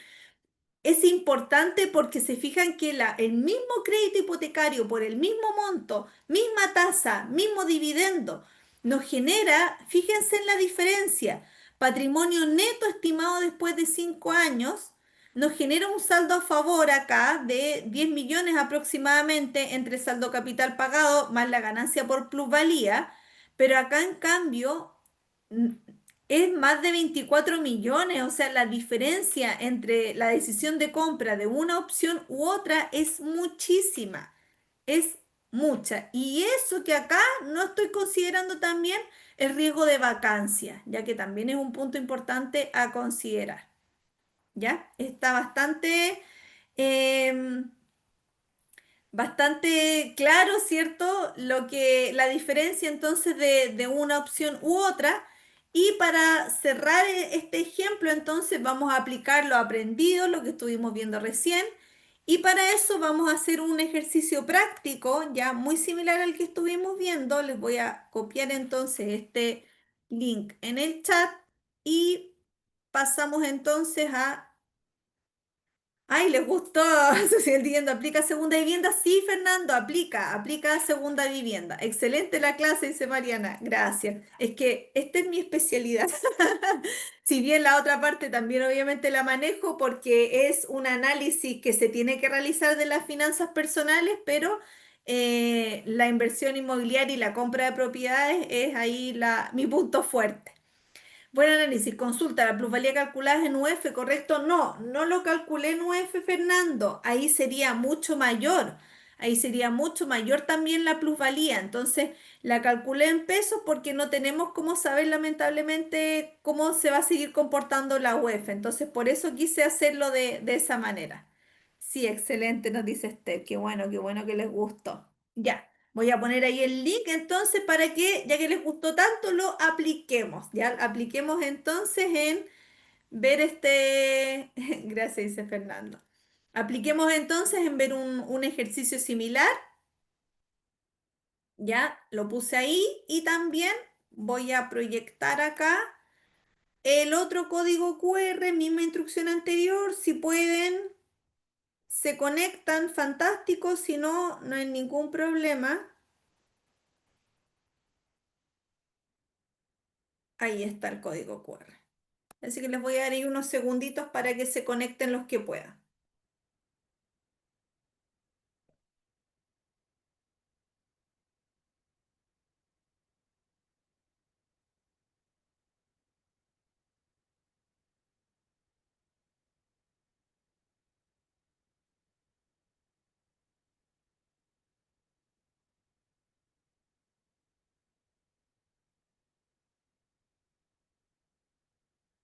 Bueno, y les adelanto, vamos a seguir igual viendo bastante el tema igual relacionado con esto, porque todo lo que viene, que es gestión de deuda, gestión de crédito, planes de pago, también se ve mucho en la compra de propiedades. Entonces también vamos a ver hartos ejemplos prácticos ahí aplicados, porque es algo que veo todos los días. Yo voy derivando ahí a los ejecutivos para que evalúen a las personas y hay que a veces armarle el puzzle para que les resulte positiva la evaluación. Entonces, la parte de ordenar deudas, de ordenar actuales créditos es muy relevante, la verdad.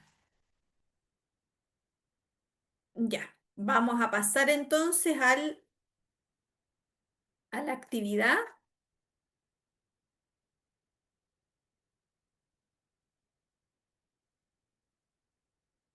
Comenzamos. Ya. Ahí se unieron más personas. Ahora está Rudy, Jaime, Patricia, Esther, Mari, Rosa, Mariana, Constanza también. Buenísimo. Comenzamos.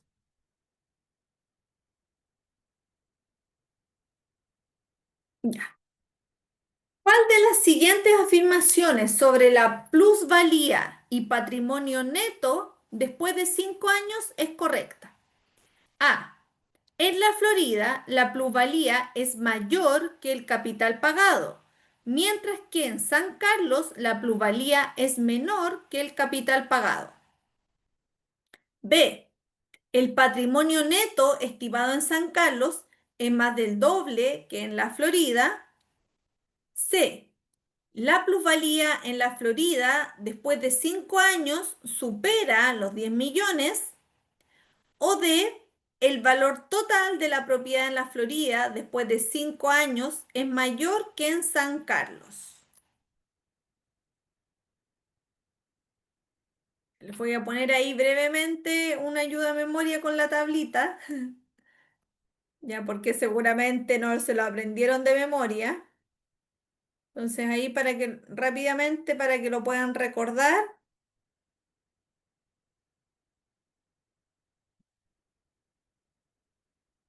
Y ahí están las plusvalías, valor de la propiedad, ganancia por plusvalía en la Florida 1.300.000, acá 15 millones, patrimonio neto en la Florida 10 millones, considerando el saldo capital pagado, y acá 24.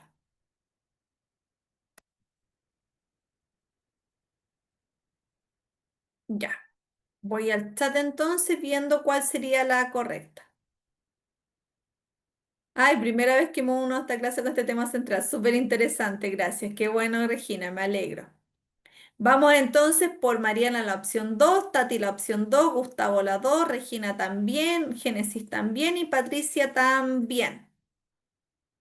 Entonces, correcto, el patrimonio neto superó por mucho, ¿cierto?, al de la Florida. Considerando solo el gasto total arrendando por 5 años y la ganancia por plusvalía en la compra, ¿cuál opción refleja mejor la realidad para San Carlos? A o uno, no salen las dos opciones. La ganancia por plusvalía es menor que el gasto total en arriendo. B. La ganancia por plusvalía es aproximadamente el mismo monto que el gasto total en arriendo. C. La ganancia por plusvalía supera por más de 5 millones el gasto total en arriendo. Y letra D. La ganancia por plusvalía es irrelevante para comparar con el gasto de arriendo. Entonces, ¿qué es lo que estamos viendo acá?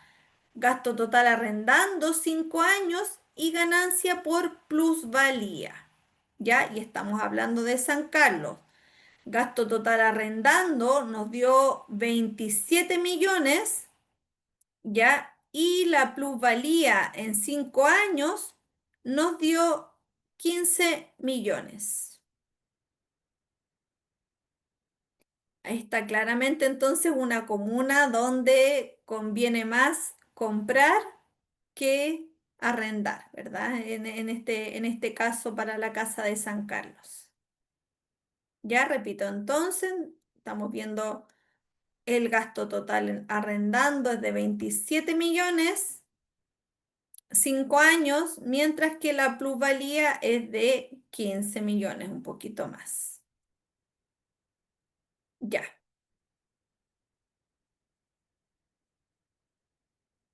entonces vamos al chat.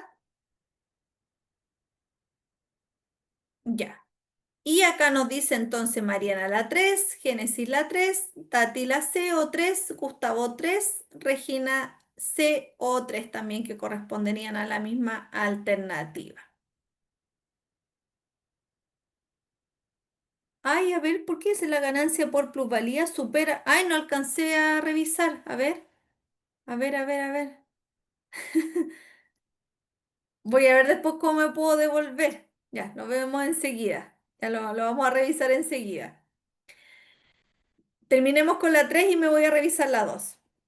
Si una persona quiere minimizar el gasto mensual inmediato, sumando dividendo o arriendo, o sea, lo que voy a gastar inmediatamente, ya sea dividendo o arriendo, ¿qué opción es correcta si quiero pagar lo menos posible, en palabras simples, ya?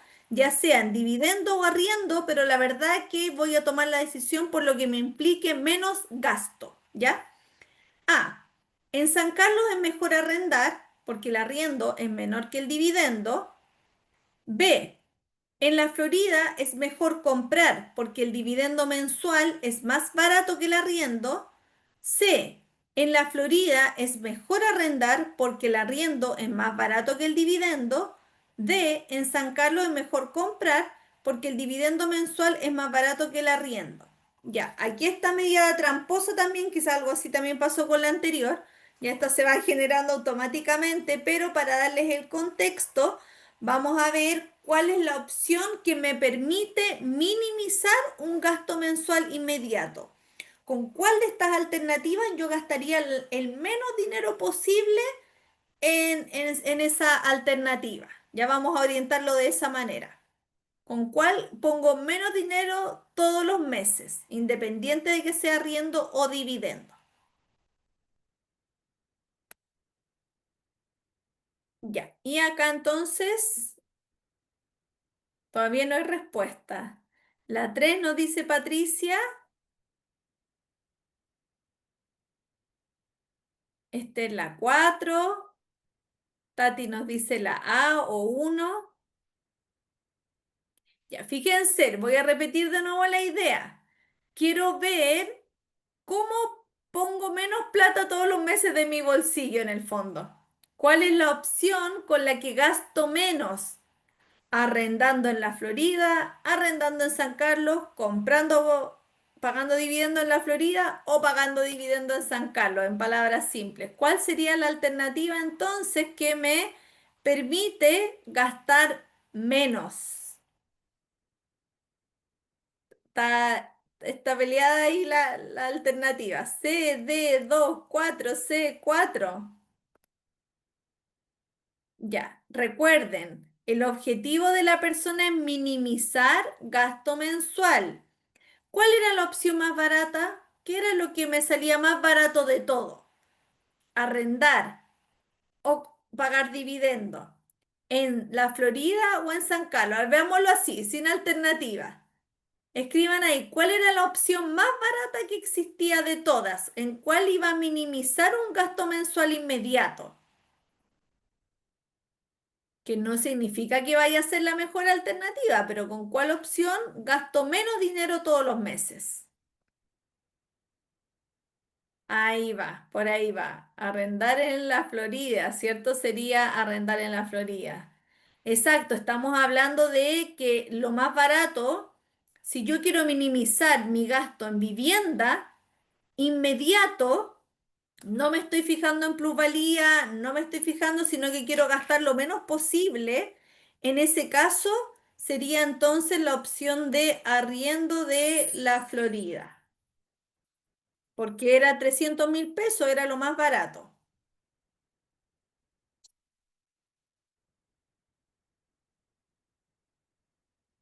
Ya. A ver, quiero ver la que nos quedó ahí. A ver, me pongo acá de nuevo. ¿Me permitirá?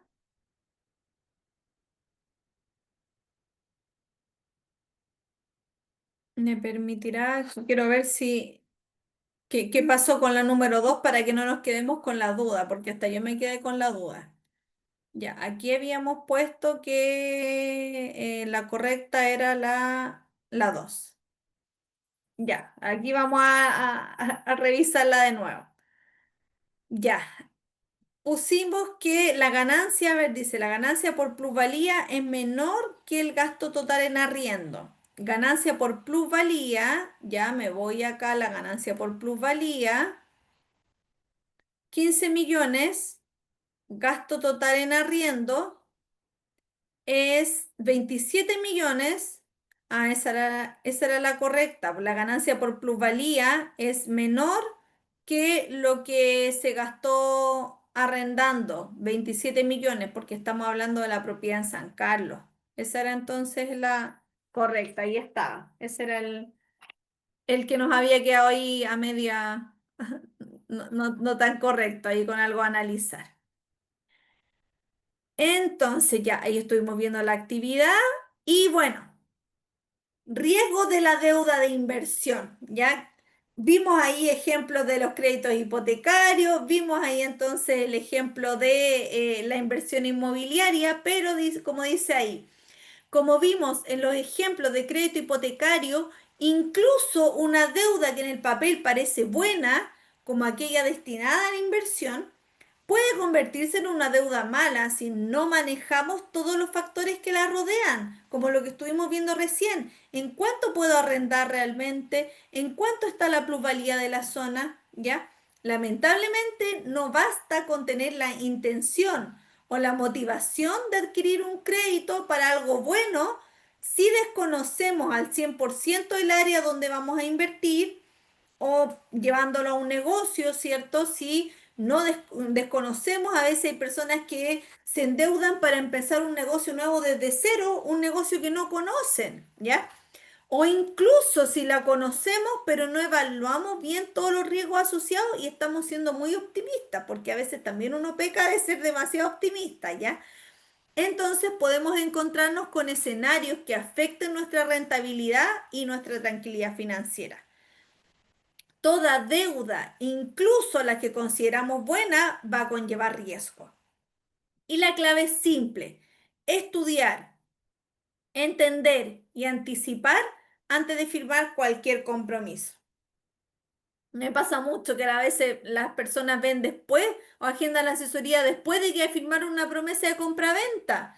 Y ahí no es llegar y firmar cualquier cosa. Así que siempre hay que tener bastante cuidado em, con hacer un análisis objetivo de la realidad, ¿ya? Ahora que entendemos que las deudas, ya sean buenas o malas, siempre van a implicar un riesgo que debemos gestionar, pasemos a la parte más práctica: cómo manejar y decidir bien nuestras deudas. Y en este último bloque vamos a ver unas reglas simples, algunos métodos para priorizar pagos y un par de simulaciones rápidas que te ayudarán a tomar mejores decisiones financieras sin poner en riesgo tu estabilidad. Ya, entonces, en el bloque 4 vamos a ver las estrategias para manejar y decidir bien las deudas, que si bien no lo vamos a profundizar hoy día, porque eso nos toca después ya profundizarlo en el taller número 3 de este módulo, ya sí vamos a ver una idea general, ¿ya? Y para comenzar vamos a ver una noticia que habla entonces de este tema. Se pensó, se ahorró, porque volvió productos a mí.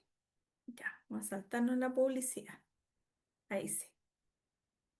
Les hemos contado de los Todas estas últimas semanas les hemos contado de los factores a considerar a la hora de pedir un crédito hipotecario o de consumo en este escenario de mayor inflación y tasas también más altas. Otra alternativa es consolidar todas las deudas pidiendo un solo préstamo. ¿En qué casos conviene estudiar esta opción? Se lo contamos en la siguiente nota. ¿Es conveniente solicitar un crédito para consolidar deudas?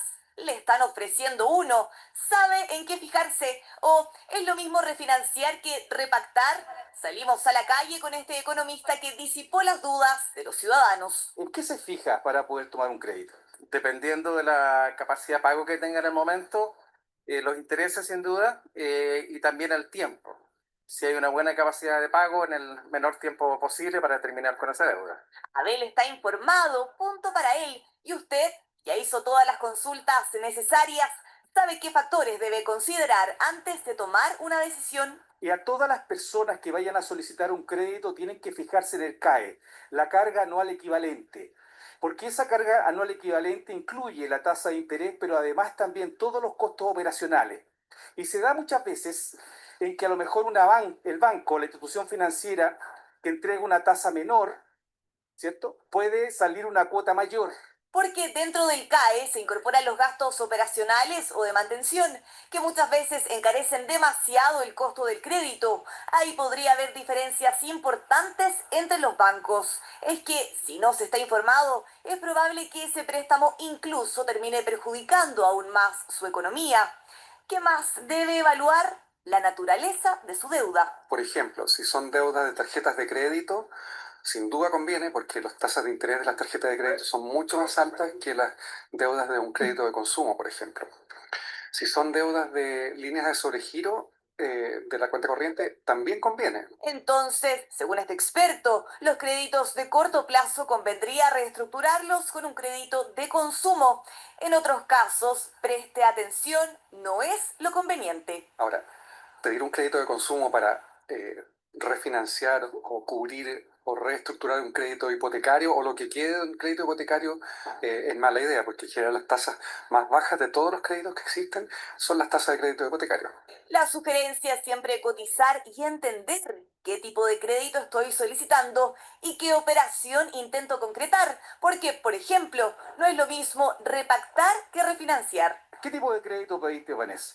Un crédito de consumo de 10 millones a 5 años. El refinanciamiento está orientado a un crédito que está al día. La repactación es distinta porque la repactación ya tiene morosidad y eso significa que además le van a incorporar los gastos operacionales, la morosidad, los gastos de cobranza y eso indudablemente que encarece mucho, sobre todo en el valor de la cuota. Y lo que queremos precisamente es disminuir el valor de la cuota. Si tiene dudas, siempre pregunte, no acepte condiciones si los términos del contrato no le quedaron claros y, si es necesario, pida. Pida asesoría. A eso iba a apuntar también entonces, que a veces es necesario también cuando a veces no tenemos tanta claridad. Entonces, para pasar a la parte ya más final, ¿ya? Un ejercicio de imaginación. A ver, vamos a ponernos en un escenario que si hoy día le dieran un préstamo, ya hoy día te dijeran, te doy un préstamo de 1 millón de pesos en, no sé, muchas cuotas, ya para que no les duela mucho, pero sin intereses, cero intereses. ¿Qué haría con ese dinero? A ver, respondan ahí en el chat. ¿Qué harían si hoy día tuvieran acceso a un crédito, un préstamo de 1 millón de pesos, ya? En cuotas, no sé, vamos a suponer de 10.000 pesos, ya cosa de que uno diga, oye, una buena oportunidad, pero no me van a cobrar nada de intereses. ¿Qué destinarían entonces ese monto hoy día? De acuerdo a su realidad, a ver, los voy a ir leyendo. Pagar deuda de tarjetas o préstamo. Excelente. Lo deposito para generar ganancias, por ejemplo, en Fintual. Ah, muy bien, Mariana. Gustavo, las comunas que pueden ofrecer mejor rentabilidad de una inversión inmobiliaria serían Puerto Varas, Concón, La Serena, según la IA, DeepSeek. Mira, interesante, Gustavo, pero ahí es donde se ve este mito, ¿cierto? De que la inversión en Santiago es la mejor. No, no, no. Fernando, liquidar deuda de corto plazo, excelente. Tati, adelantar un dividendo. No siempre se puede, ¿eh? Hay que ver según si tu banco lo permite. Esther, pago en la tarjeta de crédito. Rosa, liquidar una deuda personal. Perfecto. Entonces cada uno tiene ahí su objetivo establecido. Si tuviera este 1 millón de pesos, ¿cierto? Que le permiten pagarlo con un libre de intereses, ¿ya? Entonces ahí se repiten harto deudas de corto plazo, se repiten también algunos pagos de tarjeta de crédito. Y justamente, miren, la otra vez me llamó harto la atención porque tenía un comentario de una persona que se supone que trabaja en algo como con economía, negocio, no sé, algo de finanzas personales, pero me rebatía que si una persona le quedaba poquito tiempo de su crédito hipotecario, era una buena idea, decía, tomar un crédito de consumo y pagarlo de una vez, porque estaba en UF, ¿ya? La misma persona, el economista que estamos viendo en la noticia, nos decía lo contrario. ¿Y por qué pasa esto? Porque la gente muchas veces se queda con la idea de la tasa y no la pasa a mensual o anual, ¿ya? ¿Por qué asocio esto con lo que estamos viendo ahora? Porque la importancia de lo relevante, que si yo tengo 1.000.000 de pesos, por ejemplo, hoy día extra, y lo quiero ocupar y me lo están dando sin interés, tengo que ir a atacar, ¿cierto? Si tengo deudas, tengo que ir a atacar lo que me genere mayor intereses.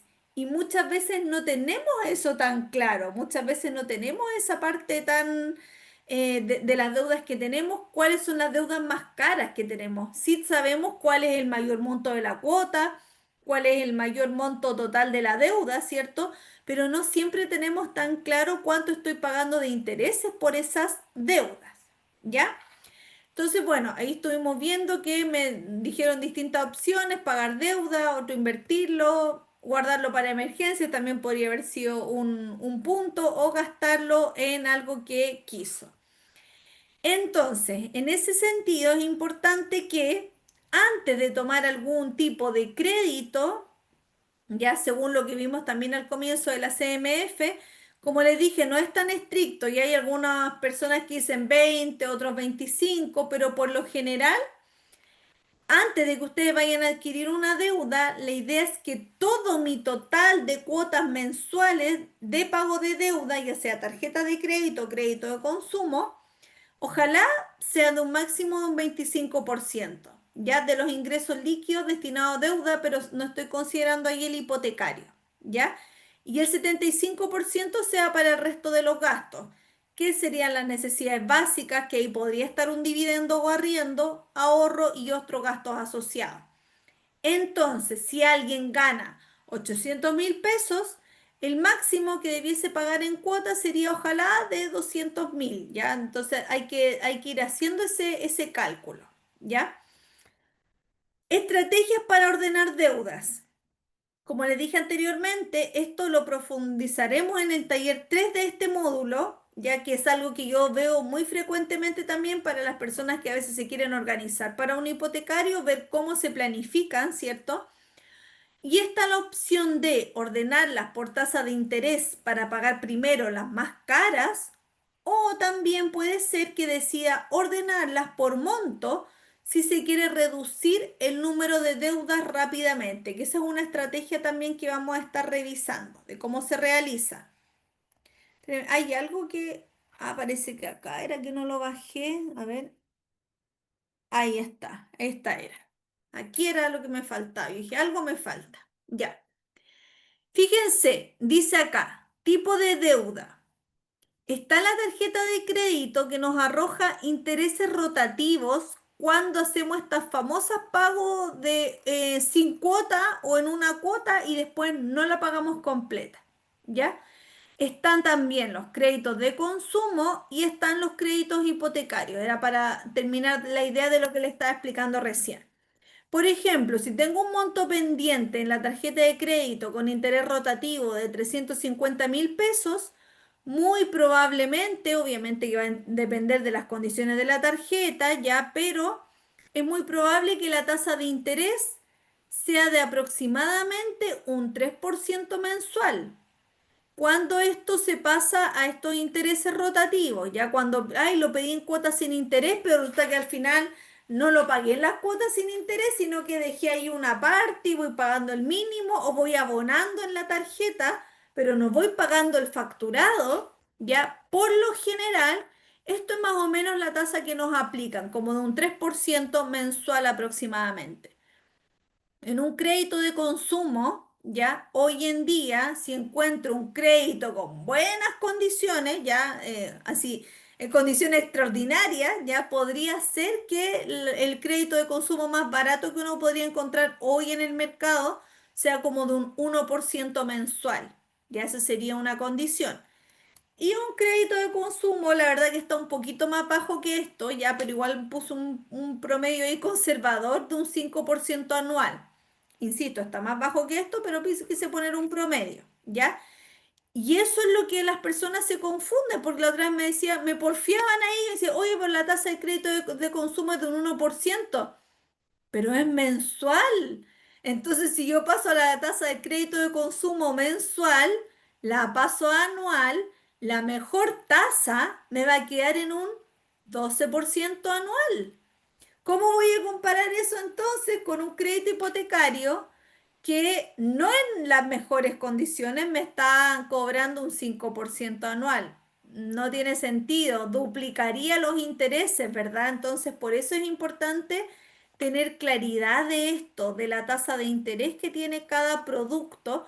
Y ahí es cuando a veces uno dice, a veces duele tomar la decisión de decir, ya la tarjeta de crédito que la tengo ahí dando vuelta y pagando el mínimo y abonando, en realidad me está haciendo una fuga de dinero que a veces no nos damos cuenta o no nos queremos dar cuenta, y muchas veces es más conveniente pasar eso a un consumo que me permita pagar una tasa de interés menor, pero voy a consolidar esa deuda, ¿ya?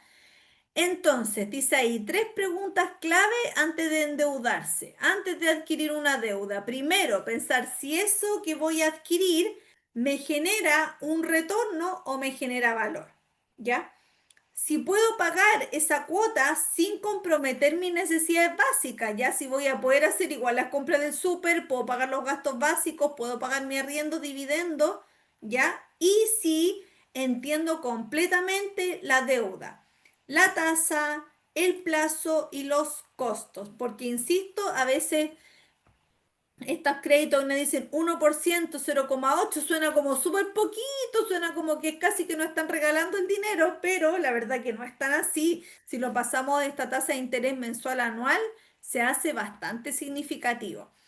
Entonces, siempre cuando vayan a realizar una compra grande a través de algún apalancamiento, de algún crédito, de alguna tarjeta, deben pasar por estas 3 preguntas, ¿ya? ¿Genera retorno valor?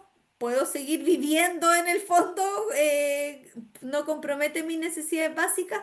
Y sobre todo esto, si entiendo bien la deuda que estoy asumiendo, porque me doy cuenta frecuentemente que a veces no lo dimensionan de manera tan correcta, ¿ya? Conclusión, estrategia, claridad y disciplina. Las deudas en sí no son buenas ni malas por sí solas, ¿ya? Lo que marca la diferencia va a ser siempre la estrategia, la claridad y la disciplina. Hoy entonces ya tienen herramientas para decidir con la cabeza más fría y con un corazón más tranquilo, ¿cierto? ¿Qué es la estrategia? Significa planificar antes de adquirir cualquier deuda. Por buenas intenciones que yo tenga con esa deuda, comparar, ver el mercado, analizar. Claridad, entender completamente los términos y condiciones. Muchas veces también me preguntan, oye, ¿yo puedo prepagar mi crédito hipotecario? Y yo le digo, vaya a ver su escritura, si eso no es igual para todos. Usted firmó una escritura, en esa escritura salen las condiciones de que si puede prepagar, si le van a cobrar comisión prepago, cuánto le van a cobrar, cuánto es el mínimo, cuánto es lo máximo. Allí aparece, ¿ya? Entonces, muchas veces firmamos documentos, firmamos créditos y es como que estamos tan emocionados que por fin nos resultó que llegamos y firmamos nomás, ¿ya? Entonces, es importante entender los términos y condiciones, así que me apunto también esto para que lo revisemos también el tema de los prepagos y todo eso asociado, que igual es importante de saber, ¿ya? Y la disciplina, mantener el compromiso de pago y un seguimiento, porque hoy en día, lo vamos a ver en el próximo taller, pero quiero adelantarles igual eso, que hoy en día no basta con no caer en DICOM, ya no es suficiente, porque a veces uno paga el mínimo, abona, refinancia la tarjeta una y otra vez porque nos tiran correo, oye, aliviate y paga lo que tienes en no sé cuántas cuotas y ya bueno, y lo refinancio. Y digo, ya, total, no me estoy atrasando, pero estas jugadas que uno hace hoy en día con estos productos financieros se están reflejando en el sistema. Hoy en día la base de datos que se comparte en los bancos respecto a los comportamientos de pago es muy completa. Ya no es solamente si estoy o no en DICOM, si estoy pagando el mínimo, si pagué antes de la fecha de vencimiento, si me atrasé unos días, si refinancié. Todas esas cosas hoy en día resultan muy relevantes porque están informándose en el sistema. ¿Ya? Así que bueno, con eso concluyo sí, el hipotecario igual fue más interés. Sí, por supuesto, Fernando. Lamentablemente es así hoy en día las opciones que tenemos de crédito hipotecario, lo cual también hay que ahí llevar esa proporción. Eso sería, como le digo, la clase de hoy día, Génesis. No sé si va ahí a dar algunas indicaciones. Sí, muchas gracias Cintia por el taller de hoy día. Muchas gracias a todos los que se unieron. Y en el chat voy a dejar nuevamente para los que llegaron más tarde y no pueden verlo, el link de la encuesta de este módulo, que por favor, para que ahí todas las personas lo puedan contestar, para ir evaluando cómo van avanzando en cuanto al aprendizaje. Y para las personas nuevas que no se han inscrito al programa, le envío el link para que se puedan inscribir y así tener sus datos y enviarles las grabaciones de los talleres y el material que aquí se comparte. ¿Ya? Así que nos vemos la próxima semana. Recuerden que hay un nuevo taller el próximo miércoles 20 de agosto a las 10:30. Nuevamente. Muchas gracias, Génesis, y a todos por su participación. Qué bueno que les gustó la clase. Que esté muy bien. Nos vemos el próximo miércoles. Chao, chao. Chao, que estén muy bien. Nos vemos.